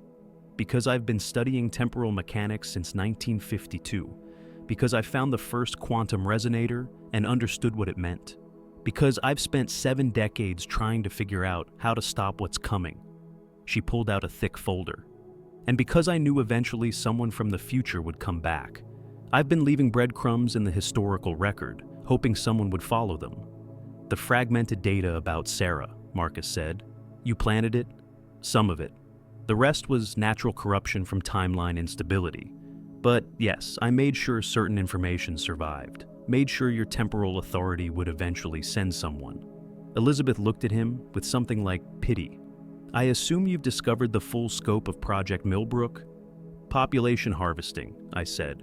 "Consciousness extraction. Genetic optimization for timeline manipulation." "Very good. And the completion date?" "March 2029, Marcus answered. Elizabeth nodded. 4.5 years from now, the 7th cycle. The biggest one yet. 15,000 people, all carefully cultivated for optimal compatibility." She paused. "Including both of you?" I felt my stomach drop. "What?" She showed us a document. My name was there, Sarah Chen. Compatibility rating, 94.7%. Classification, primary anchor. Marcus's name was below mine, Marcus Webb. Compatibility rating, 91.3%. Classification, temporal bridge. "What does that mean?" I whispered. "It means you're not just subjects, dear. You're keystone elements. Sarah, you're descended from one of the original families planted here in 1889. Your genetic line has been carefully maintained, guided, optimized across 4 generations. You're designed to be a consciousness anchor, someone whose mental patterns can stabilize extracted consciousness during temporal transfer. I couldn't breathe my whole life. My parents, who died in a car accident 10 years ago, their parents, going back generations, all designed, all planned. And Marcus? My voice shook. His grandmother was from the 1954 harvest. She was reinserted into the timeline specifically to create his family line. He carries genetic markers from 5 different harvest cycles. He's a temporal bridge, someone whose consciousness can exist across multiple timeline branches simultaneously. Marcus stood up fast. No, that's not possible. I chose to come here. I made the decision. Did you? Elizabeth asked gently. Or did you feel drawn to investigate Millbrook? Did the fragments about Sarah's name seem unusually compelling? Did your equipment malfunction at exactly the right moment to crash you near her library? You're saying I was manipulated. I'm saying Project Millbrook has been running for over a century. They've gotten very good at making people think they have free will. Elizabeth stood, walked to a whiteboard covered in equations. But here's what they didn't account for. Me. She tapped the board. I've spent 70 years studying their system. I know how the temporal anchor works. I know the extraction process. And I've found a flaw. Marcus and I exchanged glances. What kind of flaw? He asked. The system requires both spatial and temporal stability to function. It's designed to extract consciousness from a specific location at a specific time. But if you create a timeline bifurcation at the moment of extraction, she drew a branching diagram. You split reality into 2 parallel timelines. In one, the harvest happens as planned. In the other, it's prevented. A timeline fork, Marcus breathed. That's theoretically possible, but it's never been successfully tested. The energy requirements alone would require someone to act as a living battery. Yes. Elizabeth looked at both of us. Someone would need to position themselves at the exact center of the temporal anchor during activation and manually trigger the bifurcation. The energy would flow through them, splitting their consciousness across both timelines. What happens to that person? I asked, though I already knew. They become unmoored, existing in neither timeline fully, conscious but untethered. Eventually, they fade from existence entirely. Silence. How long? Marcus asked quietly. How long before they fade? Minutes, maybe an hour. Elizabeth's voice was gentle. It's not a pleasant death. Your consciousness pulls apart. You experience both timelines simultaneously, and then neither, and then nothing. But it would work, I pressed. Both timelines would survive, the people here and the people in the future. Theoretically, yes. One timeline proceeds with the harvest. Marcus's future remains intact. The other timeline prevents it. Everyone here lives. She paused. But it requires a willing sacrifice. Someone has to choose to die. I looked at Marcus. He looked at me. We'd found our third option, but the cost was everything. We left Elizabeth's house in a daze. The morning was bright, normal, people heading to work like it was just another day. None of them knowing they were part of an experiment. None of them knowing they'd be harvested in 4 years. I'll do it, Marcus said as we drove back to the library. When the time comes, I'll be the one to trigger the bifurcation. No?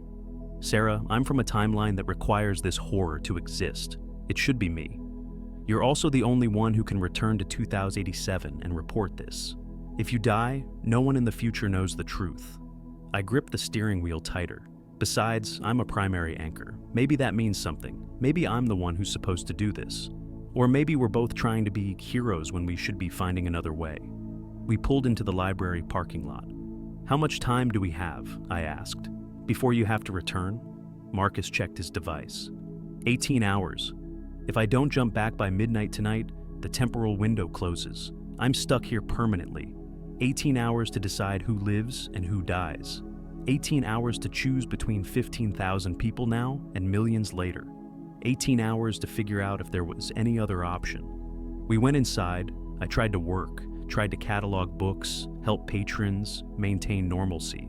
But all I could think about was that folder in Elizabeth's house. My name, primary anchor, 4 generations of genetic manipulation. My parents' car accident, ruled accidental. But what if it wasn't? What if they'd discovered something, started asking questions? What if I'd been alone all these years, not because of bad luck, but because Project Millbrook wanted me isolated, vulnerable, controllable? At noon, Mrs. Patterson came in. "You still look tired, dear," she said, returning her mystery novels. "Are you eating enough?" I almost laughed. Almost told her that in 4 years, she'd be consciousness extract, data, raw material for building better timelines. "I'm fine, Mrs. Patterson, just a lot on my mind." She patted my hand. "You work too hard. You should go out more. Meet people. You're young, Sarah. Don't waste your life alone in this library." After she left, I went to the bathroom and cried. Because she was right. I'd wasted my life. 34 years of playing it safe, avoiding connections, hiding in books and archives. And now, I might die to save people I barely knew. Or I might live and watch them all disappear. At 3 p.m., Marcus called me down to the basement. "I found something," he said, his device displaying data. "In Elizabeth's research, a reference to the 1889 cycle."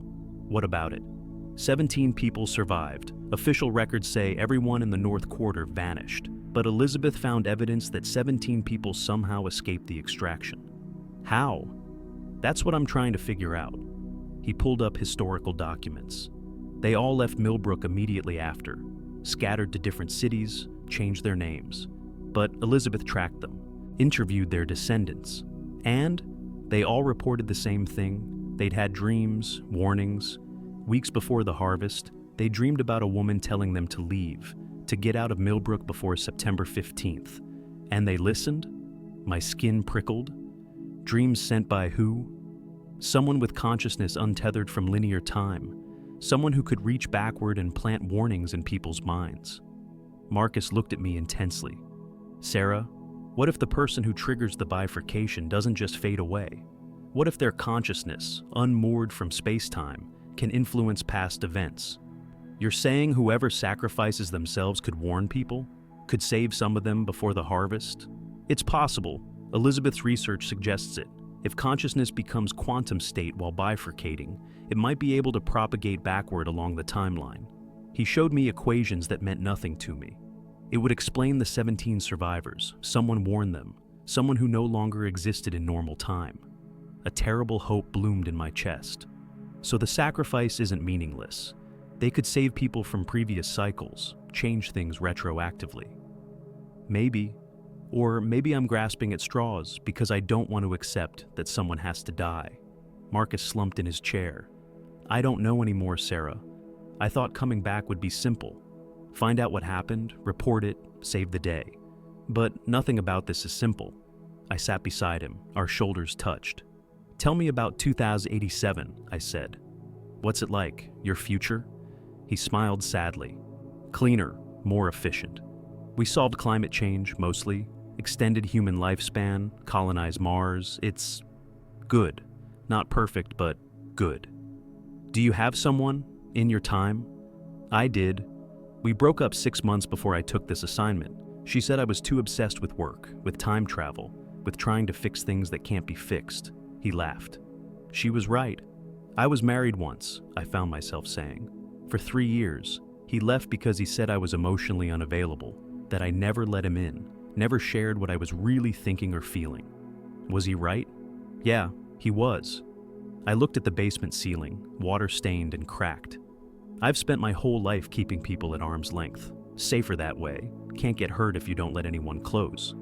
And how's that worked out? Terribly. I laughed, and it turned into a sob. I'm going to die alone, either in this timeline or the other one. Either way, alone. Marcus took my hand. "You're not alone right now." We sat there in the dim basement, holding hands like teenagers, while the temporal displacement unit pulsed its blue heartbeat and time ran out. At 6 p.m., Elizabeth called. "I need to show you something," she said. "Both of you, come to my house, now." Elizabeth led us to her basement. Unlike the library's musty storage, hers was climate-controlled, organized, filled with decades of research. "I didn't show you everything this morning," she said, unlocking a cabinet, "because I wasn't sure if you were ready, but time's running out. You need to see this." She pulled out a box. Inside were letters, dozens of them, handwritten, dated from 1954 to present. After I escaped the 54 harvest, I started receiving these, one per year, always on September 15th, the anniversary of the 1889 cycle. Marcus picked up the first letter, read it aloud. "Dear Elizabeth, you don't know me. I don't exist anymore, but I need you to keep fighting, keep researching, keep looking for the flaw in their system, because someone is coming, someone who can stop this. Trust the librarian, trust the traveler. They're the key. A friend outside time." "That's impossible," Marcus whispered. "Is it?" Elizabeth pulled out another letter, dated September 15th, 2023, just a month ago. "Read this one." Marcus read, "Dear Elizabeth, it's almost time. Sarah Chen will help Marcus Webb within weeks. He'll crash near her library on October 15th, 2024. Make sure she finds the breadcrumbs. Make sure she understands her role. The sacrifice isn't the end. It's the beginning. A friend outside time." I felt lightheaded. Someone's been writing to you from outside of time itself? Someone who experienced the bifurcation, whose consciousness became unmoored and gained the ability to influence past events. Someone who's been orchestrating this entire sequence, trying to create the conditions where Project Millbrook can be stopped. Elizabeth looked at me.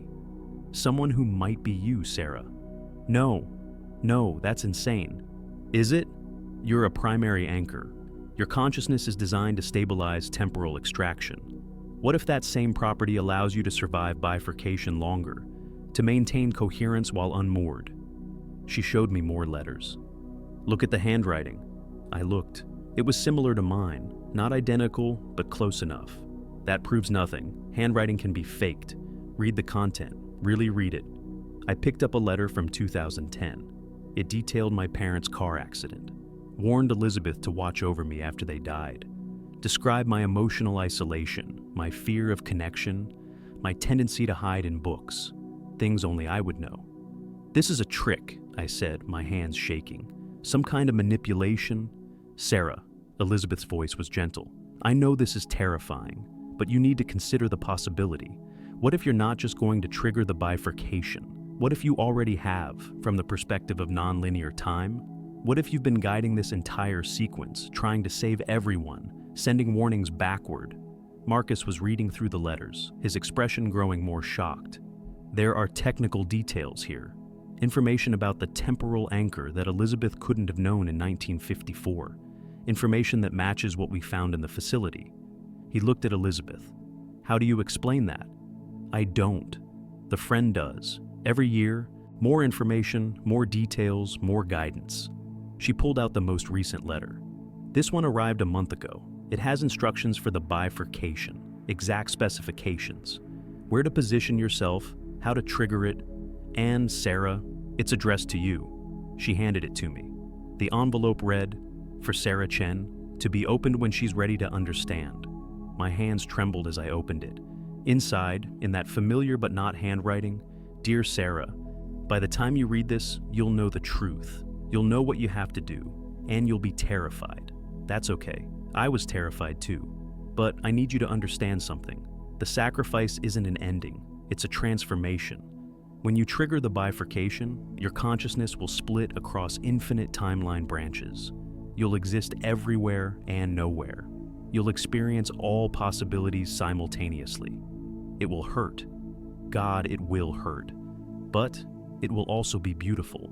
And you'll be able to reach backward, to warn people, to plant dreams in 17 minds in 1889, to send letters to Elizabeth for 70 years, to guide Marcus to crash near your library, to orchestrate everything needed to create this moment. You'll save them, Sarah. Not all of them, but enough. The timeline will fork. Both futures will exist, and you'll be the bridge between them. I know you're alone. I know you've been alone your whole life. But after the bifurcation, you'll never be alone again.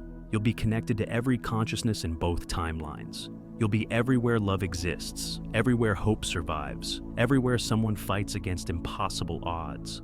You'll be the ghost in the machine, the whisper in the dark, the reason people keep fighting even when all seems lost.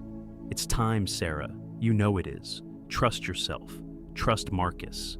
And when the moment comes, don't hesitate.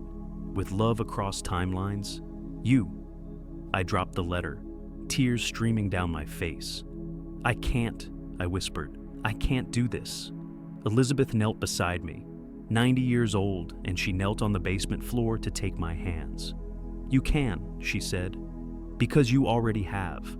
That's the beautiful paradox. The bifurcation happens outside linear time. From one perspective, you haven't done it yet. From another, you've been doing it for 70 years. But I'll die. Your body will. Your linear consciousness will. But the part of you that matters, the part that makes you Sarah, that will live forever, distributed across infinite timelines, touching infinite lives." Marcus was crying now too. "There has to be another way. Please, let me do it instead." "You can't." Elizabeth showed him data. "Your consciousness is designed as a bridge, not an anchor. If you tried, you'd disperse immediately. No coherence, no ability to influence anything. You just vanish. Only Sarah has the neural architecture to survive bifurcation long enough to matter." He looked at me, devastated. "I can't ask you to die for my future." "You're not asking," I said, my voice steadier than I felt. "I'm choosing. Sarah, I've spent 34 years being afraid to connect, afraid to risk, afraid to matter." I picked up the letter again, read the part about never being alone. Maybe this is why I was always isolated. Not because I was broken, but because I was being prepared for this, to become something bigger than one person in one timeline. Or maybe Project Millbrook just wants you to think that, Marcus argued. Maybe these letters are part of their manipulation. Then why would they tell me how to stop them? I stood. "Elizabeth, when do I need to do this? When's the bifurcation?" She checked her notes. "The temporal anchor operates on specific intervals. The next activation window that's strong enough for bifurcation is..." She paused. "Midnight tonight. The same time Marcus's return window closed." Of course it was. "It has to be both of us," I said, understanding flooding through me. "Marcus needs to be there too. His consciousness as the temporal bridge, mine as the anchor. Together, we create the split." Elizabeth nodded slowly. "Yes, I think so. The letters mention two people, the librarian and the traveler. You trigger the bifurcation. He witnesses it, carries the memory back to both timelines. But I'll die. Yes. And he'll live in both branches. Yes." I looked at Marcus. "You'll remember this, all of it, in both timelines. Sarah, please, promise me you'll remember. Promise me you'll tell people what happened, why Millbrook forked, why some version of this town survived." I grabbed his hands. "Promise me I won't be forgotten." He pulled me into his arms, held me like I was the only real thing in a universe of temporal paradoxes. "I promise," he whispered into my hair. "I'll spend the rest of my life making sure people know. Both lives, in both timelines." We stood there, holding each other, while Elizabeth quietly gathered her notes and the clock ticked toward midnight. Toward the moment I'd stop being Sarah Chen, singular person, and become something else entirely. We had 6 hours.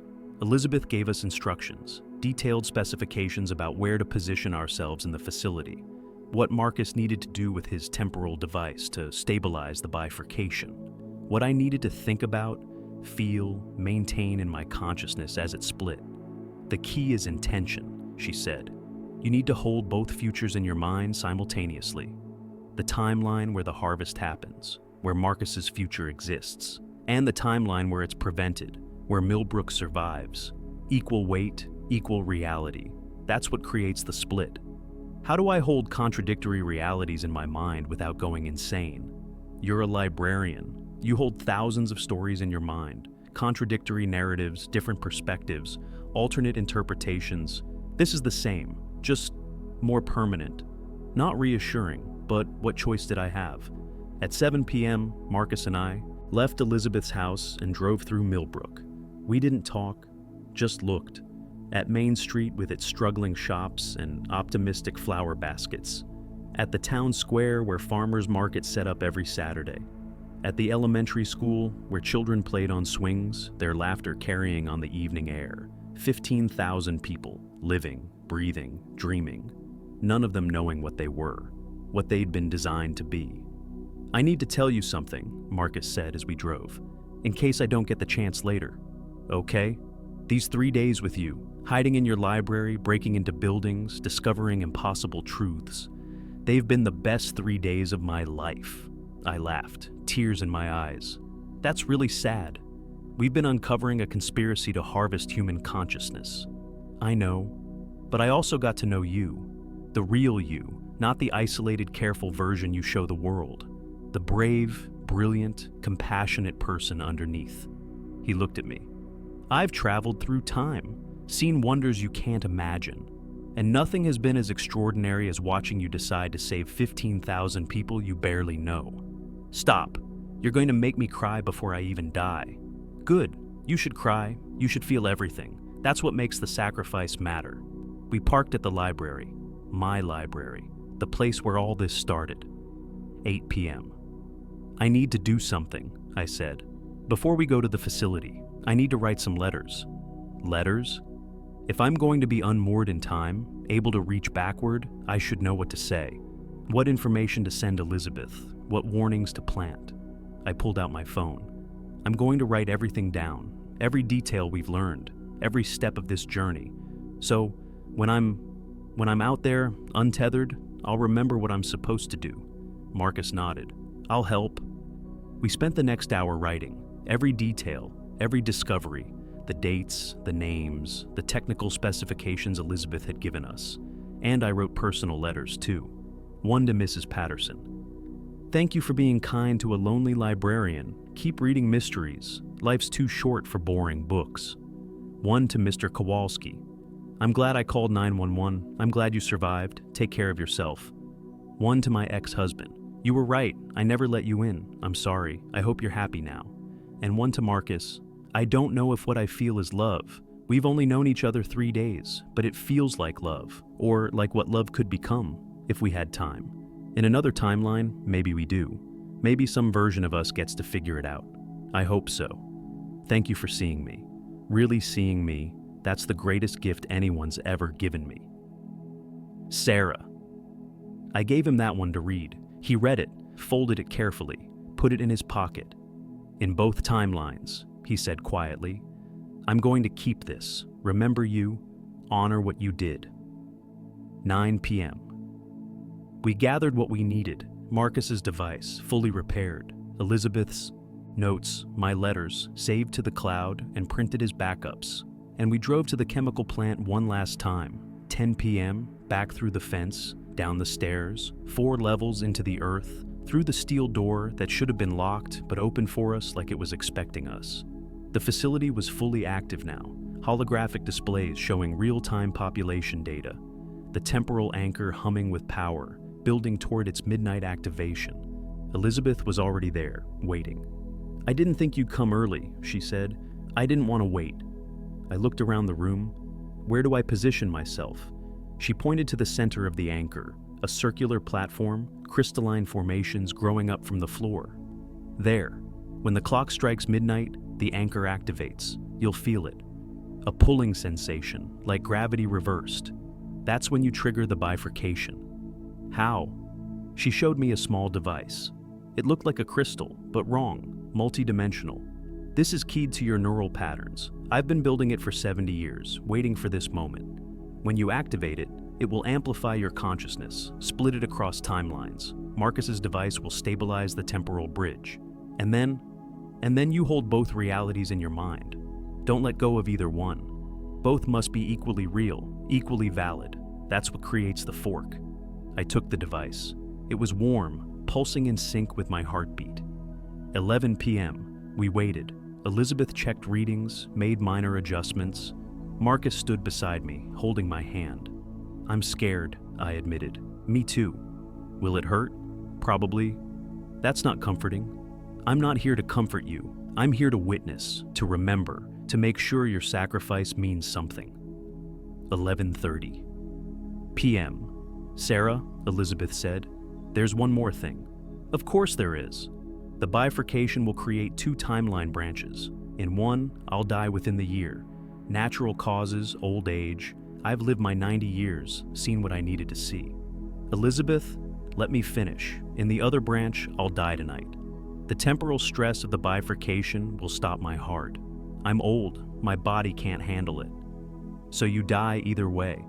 Yes, but I get to choose which version of me witnesses this, which version carries the truth forward, she smiled. I choose the version that stays. That tells people what happened here. That makes sure you're remembered. Thank you, I whispered. 11:45 p.m. Marcus helped me onto the platform. The crystal formations pulsed around me, responding to my presence. I need to tell you something, I said, about the letter, about love. I know. You know? I feel it too. And yeah, 3 days is insane. But when you're about to die to save the world, conventional timeline for relationships seems pretty irrelevant. He touched my face. I'll find you, in whatever form you take, whatever timeline you're in. I'll find you and I'll tell you this moment mattered. 11:55 p.m. Elizabeth started the countdown. Marcus activated his device, creating a temporal stabilization field. I held the bifurcation crystal, feeling it sync with my neural patterns, and I thought about Millbrook, about Mrs. Patterson and Mr. Kowalski and 15,000 other people who deserve to live. And I thought about Marcus's future, about millions of people who existed because of this harvest, who deserve to live too, both realities, equally valid, equally real. 11:59 p.m.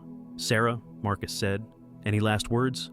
I looked at him, at Elizabeth, at the facility that had been farming humans for over a century. Yeah, I said, to whoever built Project Millbrook, whoever thought they could play God with people's lives, fuck you. This ends now. Elizabeth laughed, actually laughed, and the clock struck midnight. The temporal anchor activated. I felt it immediately. A pulling sensation, like Elizabeth said, but worse. Like every atom in my body was being yanked in different directions. Like reality itself was tearing apart. The crystalline formations around me blazed with light. The facility's displays went haywire, showing overlapping data, contradictory readings, timelines bleeding into each other. Now, Elizabeth shouted, activate the bifurcation. I pressed the device against my chest, and reality split. I was in two places simultaneously. In one timeline, the temporal anchor completed its activation. I felt my consciousness being pulled, extracted, prepared for harvesting, felt 15,000 other consciousness patterns joining mine, felt us being compressed, optimized, prepared for insertion into other timelines. This was the harvest, the seventh cycle, exactly as planned. In the other timeline, the bifurcation crystal disrupted the anchor, created interference patterns, corrupted the extraction sequence. The facility's systems failed, the harvest stopped. 15,000 people remained untouched, unaware, safe in their beds. Both were happening, both were real. I existed in both simultaneously, and it was tearing me apart. Hold on! Marcus's voice distant from both timelines at once. Sarah, hold on! I tried. God, I tried. But maintaining two contradictory realities in one mind was impossible. The human brain isn't designed for it. I could feel my consciousness fracturing, splitting into infinite shards, each one experiencing a different possibility. In one shard, I was screaming. In another, I was laughing. In another, I was crying. In one, I watched Elizabeth collapse, her heart giving out from the temporal stress. In another, she survived, rushed to help Marcus as he tried to stabilize the bifurcation. In one timeline, Marcus succeeded. The fork held. Both branches solidified into separate, stable realities. In another, he failed. The timelines collapsed into each other. Everything ended in paradox. Both were real. Both were happening. I was everywhere and nowhere. Everyone and no one. And then something changed. My consciousness, instead of dissolving completely, began to distribute, like water finding cracks in stone. I flowed backward through time, forward through possibility, sideways through probability. I was the 17 people who dreamed warnings in 1889. I was the letters to Elizabeth across 70 years. I was the crash that brought Marcus to my library instead of somewhere else. I was every moment of orchestration, every breadcrumb, every small push that created the conditions for this impossible moment. And I understood. The bifurcation didn't destroy me, it transformed me. I became the pattern underneath, the story connecting all stories, the consciousness that remembers when everyone else forgets. From Marcus's perspective, both timelines. He watched Sarah scream as her body convulsed on the platform. Watched the bifurcation crystal blaze with light so bright it should have blinded him. Watched reality literally split in two. In one timeline, he felt the harvest complete. Felt Sarah's consciousness join the extraction along with 15,000 others. Felt them being prepared, processed, sent to other points in history to optimize outcomes. Project Millbrook successful. 7th cycle complete. He returned to 2087 with the data, reported to the Temporal Authority, who thanked him for confirming what they already knew, who told him Project Millbrook was classified, necessary, not to be discussed, who made him understand that his entire existence depended on not interfering. In the other timeline, he felt the anchor fail, felt the extraction sequence abort, felt Sarah's consciousness scatter into infinite fragments, reaching backward and forward, touching everything. Project Millbrook interrupted. Timeline forked. Millbrook survived. He remained in 2024, his return window closed, stuck in a timeline where his family would never exist, where he was alone, impossibly far from home, but also not alone, because he could feel her, Sarah, distributed across reality, touching moments, influencing events, leaving traces. Both timelines were real. He existed in both, remembered both, and in both, he kept his promise. Timeline 1, harvest completed. Marcus returned to 2087, wrote a classified report about Project Millbrook, moved on with his life, or tried to. But he kept Sarah's letter, kept her memory, and sometimes, in quiet moments, he felt her. A presence at the edge of perception, a whisper in his dreams. Don't forget, keep looking. The truth matters. He started investigating, quietly, carefully, gathering evidence about Project Millbrook's other sites, other cycles, other harvests, building a case, preparing to expose it, knowing it would take years, maybe decades, but knowing someone was watching, helping, guiding him toward the right information. A ghost in the machine, a friend outside time. Timeline 2, harvest prevented. Marcus stayed in 2024, helped Elizabeth document what happened, helped build a resistance network to prevent future harvests. Millbrook survived. The people never knew how close they'd come. But strange things happened, synchronicities, lucky breaks, people having dreams that warned them away from danger. And sometimes, in the library's basement where it all started, Marcus swore he could feel her. Sarah, not gone, just different. He kept her letter, read it every year on October 15th, and he told her story. Wrote books about temporal mechanics and consciousness distribution and the woman who saved 15,000 people by becoming something bigger than one person in one timeline.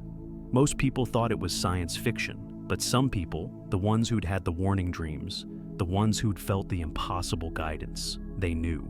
They knew about the librarian who died to save them, and they remembered. From Sarah's perspective, all timelines, I don't have a perspective anymore, not in the normal sense.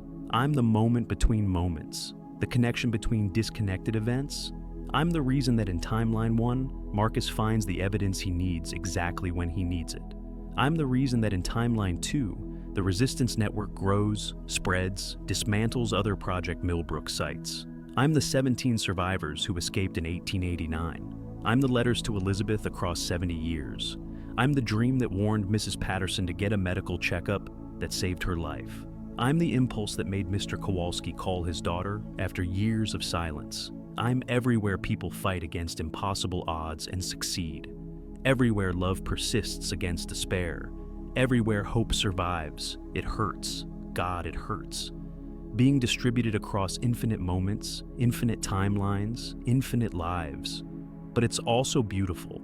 I'm never alone anymore. I'm connected to everything, everyone. And sometimes, when the moment is right, I can reach into linear time and touch someone directly. Usually Marcus, in both timelines, reminding him, supporting him, loving him across the impossible distance. He feels it. I know he does. And that connection, that love spanning timelines, is what makes the sacrifice bearable. I'm not Sarah Chen anymore, not in the way I was, but I'm something more, something bigger, the ghost in the machine, the whisper in the dark. the friend outside time, and I'll keep fighting, keep guiding, keep touching lives until Project Millbrook is ended in all timelines, until everyone knows the truth, until the pattern is finally, completely broken. Marcus Webb stood in his apartment in 2087, staring at classified documents he shouldn't have. Evidence of Project Millbrook operating in 7 locations worldwide, harvesting populations every 60 to 70 years, building optimal timelines through consciousness manipulation, all approved by the temporal authority, all sanctioned at the highest levels. His government, the people he'd sworn to serve, were farming humans across history. He should report this, turn in his evidence, let proper channels handle it, but he'd tried that. His superiors had smiled, thanked him, and archived his report into classified oblivion. It's necessary, they'd said. The greater good requires difficult choices. The greater good. Sarah's face flashed in his mind, her voice, "Fuck you, this ends now." He pulled out her letter, read it for the 1,000th time. In another timeline, maybe we do. Maybe some version of us gets to figure it out. Another timeline, where she survived, where they'd found another way. He didn't believe in that timeline. He'd seen her die, seen her consciousness scatter, but sometimes he felt her anyway, in quiet moments, a presence at the edge of perception. And tonight, that presence felt stronger than usual. He closed his eyes, tried to reach out mentally, the way temporal travelers learn to do when sensing timeline distortions. And he heard it. Faint, impossible. Sarah's voice. The journalist, 3rd floor, she's ready. Marcus's eyes snapped open. He knew that building, that journalist. Eva Martinez, investigative reporter who'd been asking dangerous questions about temporal ethics, questions that were about to get her disappeared, unless someone warned her. He grabbed his coat and ran. Eva Martinez was packing her office when he arrived. Fear in her eyes. She'd received threats, been told to drop her investigation or face consequences. Eva Martinez, Marcus said. I'm Marcus Webb, former temporal authority. I have information about Project Millbrook, and I think you're the one who can expose it. She stared at him. How did you know to find me tonight? I literally just decided to leave an hour ago. I had help. From someone who doesn't exist in linear time anymore, but who wants the truth exposed as much as we do. Eva looked at him like he was insane, but she let him in, and Marcus showed her everything, the classified reports, the evidence of harvests across 7 locations, the millions of people whose consciousness had been extracted, manipulated, used to build better timelines. This is monstrous, she whispered. Yes, and if we expose it, they'll try to erase us, disappear us just like they disappeared Millbrook in 2029. Then we make copies, redundancies, distributed networks. We make it impossible to bury. Eva's eyes hardened. I know people, journalists, activists, temporal ethicists who've suspected something was wrong. If we coordinate, release everything simultaneously across multiple platforms, they can't disappear all of us, Marcus finished. They worked through the night, building a case, preparing the expose. And as dawn broke over 2087, Marcus felt that presence again. Sarah, approving, encouraging. I'm doing it, he whispered to the empty air. I'm keeping my promise. Both lives, both timelines. I'm making sure you're remembered. The presence pulsed with warmth, and Marcus knew somehow that in another timeline, she was doing the same thing, fighting the same fight, trying to dismantle the same monstrous system, together, even when separated by impossible distances. Sarah Chen, or what had been Sarah Chen, watched through borrowed eyes as Marcus addressed the town council. Timeline 2, where she'd prevented the harvest, where Millbrook survived, but where Project Millbrook still existed, still operated, still planned future harvests. Marcus had stayed, devoted himself to building a resistance network, identifying other target sites, warning other populations, sabotaging the infrastructure. Today he was trying something unprecedented, telling the truth, publicly. I know this sounds insane, he said to the packed council chamber. Time travel, consciousness harvesting, a facility beneath the old chemical plant. but I have evidence, documents, video footage from the facility itself. He played the recordings, showed the temporal anchor, the population monitoring systems, the harvest schedules. People gasped, some walked out. Others demanded he be removed, but some stayed, listened, began to believe. Among them, Professor Chen, Elizabeth's grandson, though he didn't know his grandmother's true identity, and Mrs. Patterson, who remembered strange dreams years ago, warning dreams, and Mr. Kowalski, who'd felt something watching over him when he had his heart attack. They knew, on some level, had always known. Millbrook was wrong, built on wrong, designed for wrong purposes. And now, someone was finally saying it out loud. "We can't stop them alone," Marcus continued. "Project Millbrook operates in 7 known locations, maybe more. They have government backing, infinite resources, and they operate across time itself. We're just ordinary people." He paused, looked directly at the camera streaming this meeting. But ordinary people are what they underestimate. They think we're just data, resources, patterns to be optimized. They forget we're human, that we fight back, that we tell stories, preserve memories, refuse to be erased. Sarah, watching through distributed consciousness, felt pride surge through her. He got it. He understood. This wasn't about winning through force. It was about winning through persistence, through story, through refusing to be forgotten. "I'm asking you to help," Marcus said. "Spread this information. Contact people in other target towns, build networks, make it impossible for Project Millbrook to operate in secret, because the only power they have is secrecy. The moment everyone knows, the moment the truth is public, they lose," finished Professor Chen, standing up. "Because you can't harvest a population that knows it's being harvested. That fights back. That tells the world what's happening." Others stood. Mrs. Patterson, Mr. Kowalski, the mayor, the police chief, one by one, standing in solidarity. "We tell everyone," the mayor said. "Every town, every city. We make this front page news. We make it impossible to ignore." And Sarah, distributed across reality, reached out, touched journalists in distant cities, planted dreams, created synchronicities that brought the right people to the right information at the right time.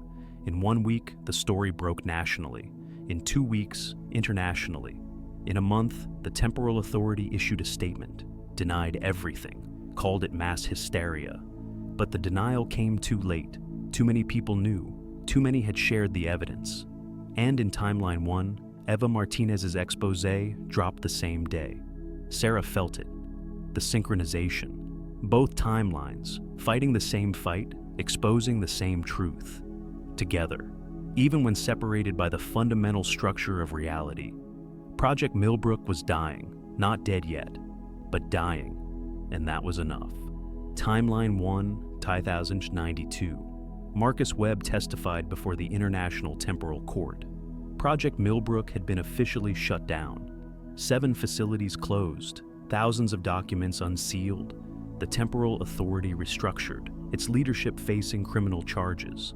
It wasn't perfect. Some people escaped justice. Some evidence disappeared.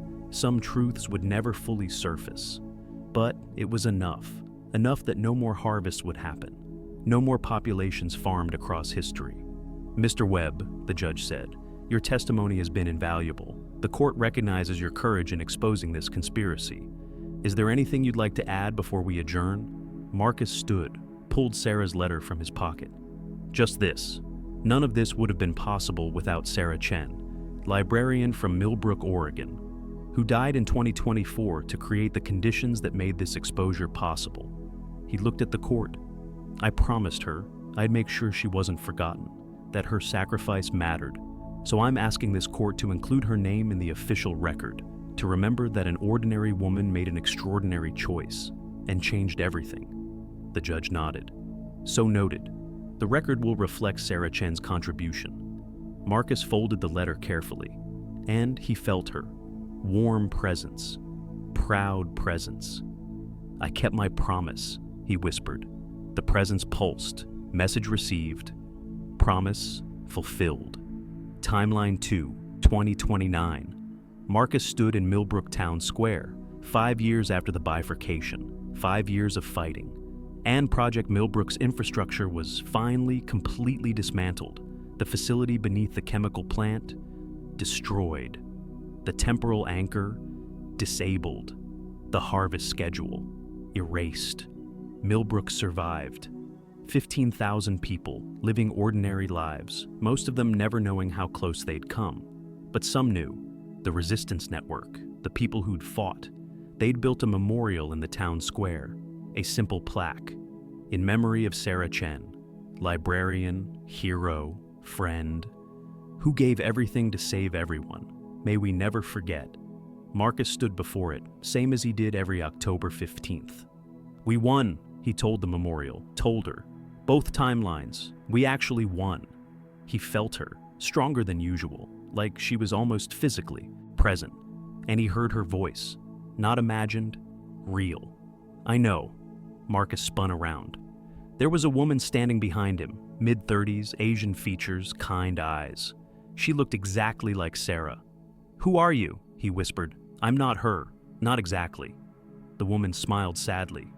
"I'm what coalesced, what stabilized. After 5 years of being distributed across reality, enough of Sarah's consciousness re-anchored in this timeline to create me, a echo, a fragment. But maybe enough. Sarah, part of her, the part that wanted to come back, to see if you kept your promise." She touched the memorial. "You did, both timelines. You fought. You won. You made sure I mattered." Marcus couldn't breathe. "Are you real? Or am I hallucinating from temporal stress? Does it matter?" She took his hand. It was warm, solid, real. "I'm here now. Maybe not forever. Maybe this echo will fade eventually. But for now," she smiled. "For now, in this timeline, we get what the letter said, a chance to figure it out, together." Marcus pulled her into his arms, held her like she was the only real thing in a universe of temporal paradoxes. Just like he'd done 5 years ago, in a library basement, before everything changed. "I missed you," he whispered. "I was never really gone, just distributed." She pulled back, looked at him. "But it's good to be concentrated again, to be Sarah instead of just patterns and whispers. How long do we have? I don't know. Could be days, could be years, could be the rest of our lives." She smiled. "But we're temporal researchers. We know better than anyone that duration matters less than significance. So let's make it significant." And there, in Millbrook Town Square, under the memorial to a woman who died to save 15,000 people, Marcus kissed Sarah, or kissed the echo of Sarah, or kissed something in between. It didn't matter. She was real enough. And for now, that was everything. Something impossible was happening. In Timeline 1, Marcus woke from a dream. In Timeline 2, Sarah, the echo, the fragment, the woman who'd reformed from distributed consciousness, woke at exactly the same moment.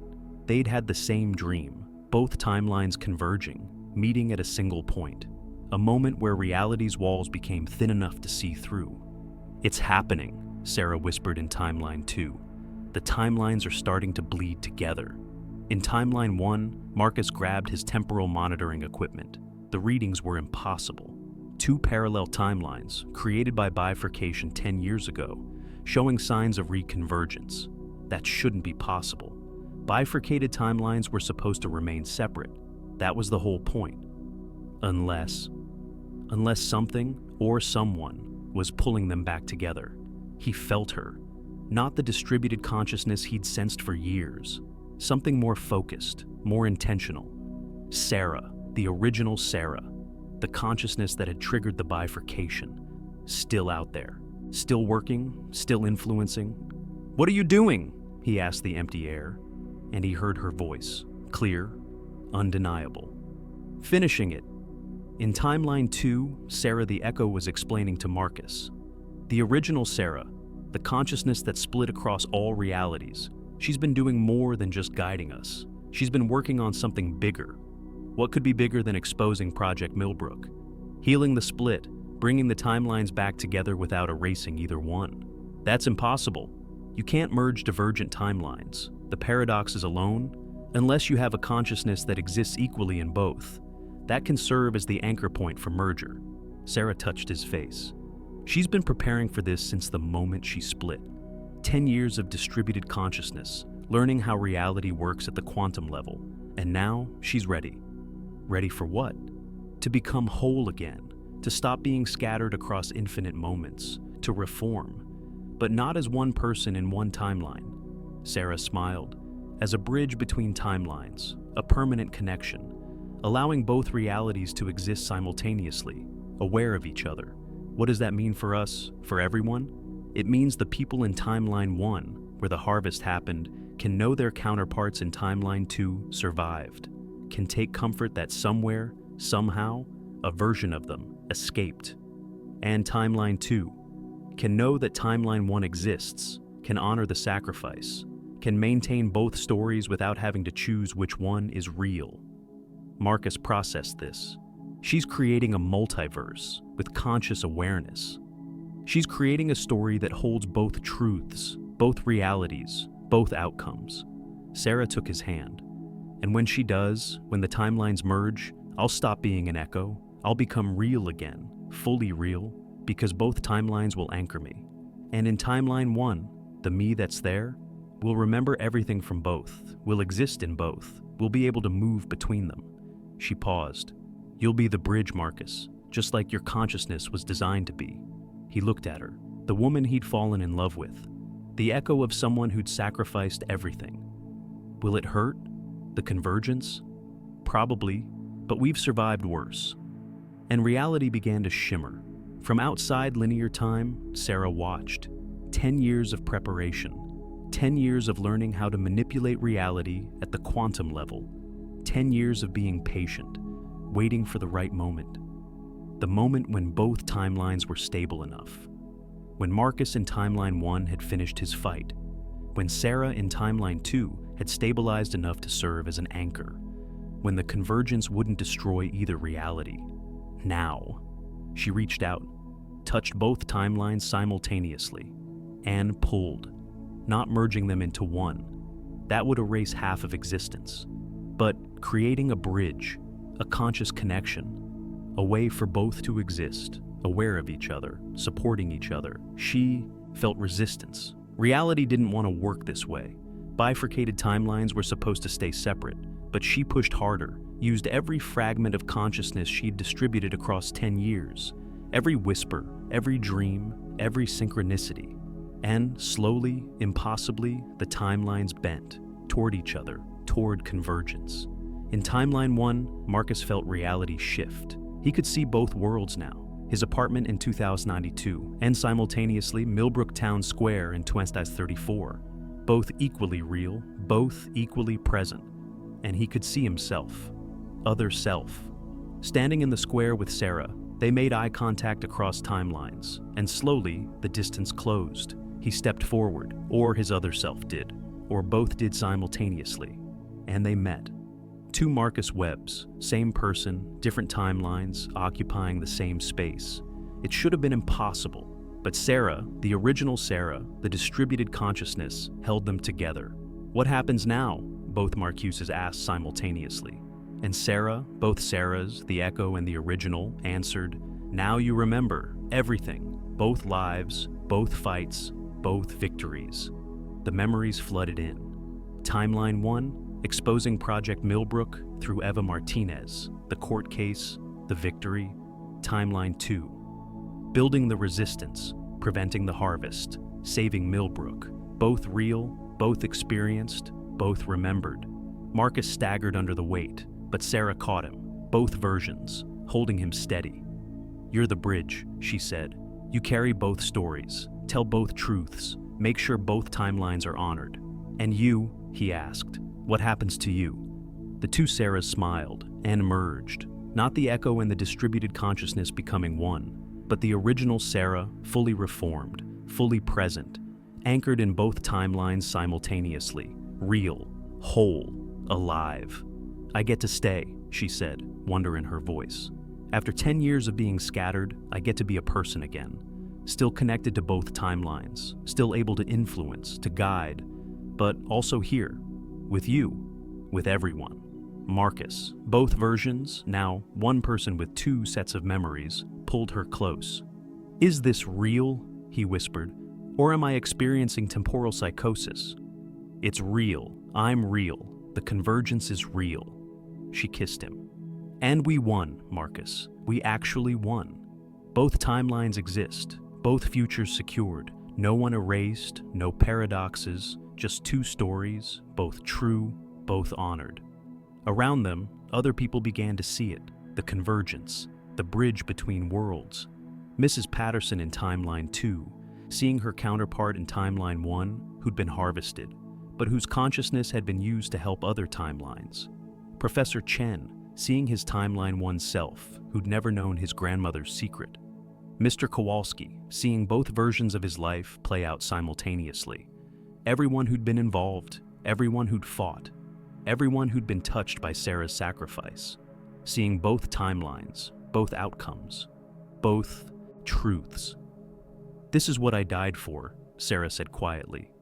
"Not just to save one timeline, but to prove that reality could hold multiple truths, that we didn't have to choose between 15,000 lives and millions, that both could exist, both could matter."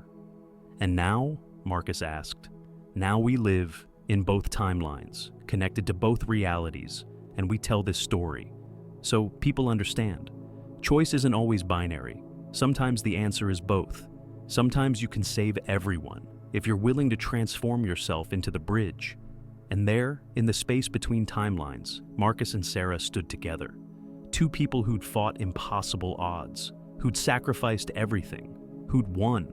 The timelines would remain connected. People would be able to see their counterparts, know their alternative stories, take comfort that somewhere, somehow, a different version of events unfolded. Project Millbrook was ended in both realities. And Sarah Chen, librarian, hero, friend, was no longer scattered across infinite moments. She was here, real, whole, ready to live the life she'd sacrificed, in both timelines, simultaneously. Because that's what bridges do. They connect, they hold, they make the impossible possible. And sometimes, just sometimes, they get to exist in both worlds they've connected. I'm Sarah Chen. I'm speaking to you across timelines, across possibilities, across the space between what happened and what could have happened. You're wondering if this is real, if any of this is real. I'll tell you what Marcus told me. Does it matter? The story is real. The sacrifice is real. The fight against systems that treat people as resources, that's real. And if you're hearing this, reading this, feeling this in your bones like truth, then maybe you're in a place like Millbrook. Maybe your town has secrets. Maybe your history has gaps that don't make sense. Maybe someone is watching you, studying you, planning to harvest you for purposes you can't imagine. Or maybe you're just living your life, and this is just a story. But here's what I learned. Stories change reality. Consciousness creates patterns, and patterns, repeated often enough, become structure. So, I'm telling you this story, spreading it across both timelines, making sure it reaches as many people as possible, because every person who hears it becomes a little bit harder to harvest, a little bit harder to manipulate, a little bit more aware that reality is stranger than they've been taught. And awareness is armor. Marcus and I, we're still here, still fighting, still working to expose every remaining facility, every lingering piece of Project Millbrook's infrastructure, still honoring Elizabeth Hartman, who spent 70 years preserving the truth, still remembering the 15,000 people who survived in one timeline and were harvested in another, still being the bridge that proves both realities matter. But we need your help. If you've had strange dreams, if your town's history has unexplained gaps, if you've felt watched, studied, like you're part of something bigger than yourself, investigate, ask questions, preserve records, tell stories. Make yourself impossible to erase. Because that's how we win. Not through force, not through violence, but through persistence, through memory, through refusing to let truth die. I died once to save 15,000 people, and I'd do it again. But I'm hoping you won't have to. I'm hoping by telling this story, by spreading this warning, we can prevent future harvests before they happen.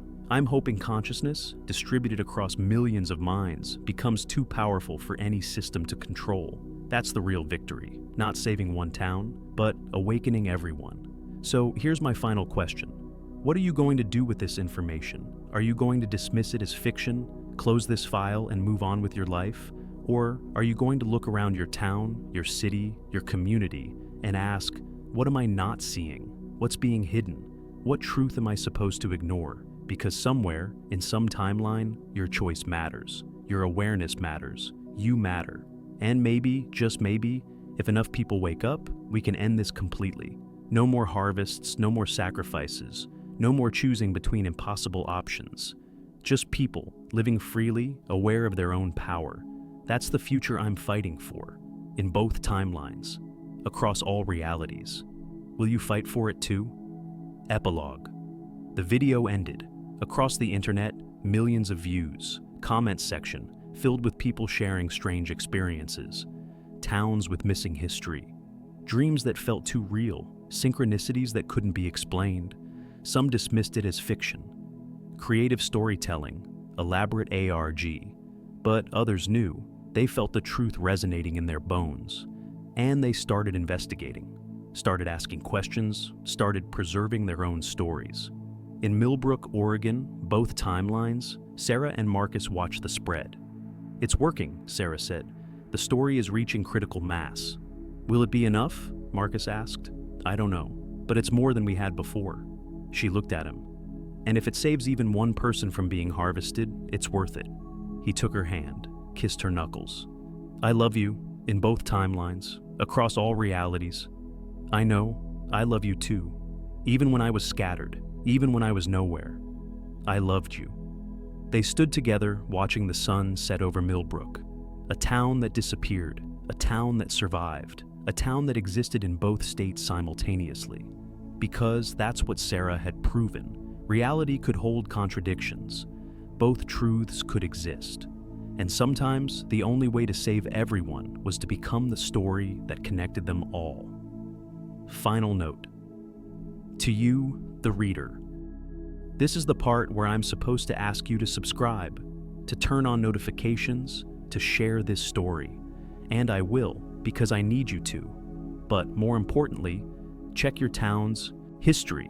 Look for the gaps. Ask the questions no one else is asking. And if you find something strange, something impossible, something that suggests reality is weirder than you've been taught, don't ignore it. Don't dismiss it. Tell someone. Document it. Preserve it. Because truth, shared widely enough, becomes impossible to suppress. And consciousness, awakened collectively, becomes impossible to harvest. That's how we win, not through individual heroism, but through collective awareness. So, subscribe to Time-Traveling Telltales, not just for more stories, but because every subscription is an act of resistance. Every share is a declaration. We will not be harvested. We will not be forgotten. We will not let truth die in darkness. And together, across timelines and realities, and all the spaces between, we might just save everyone, including ourselves,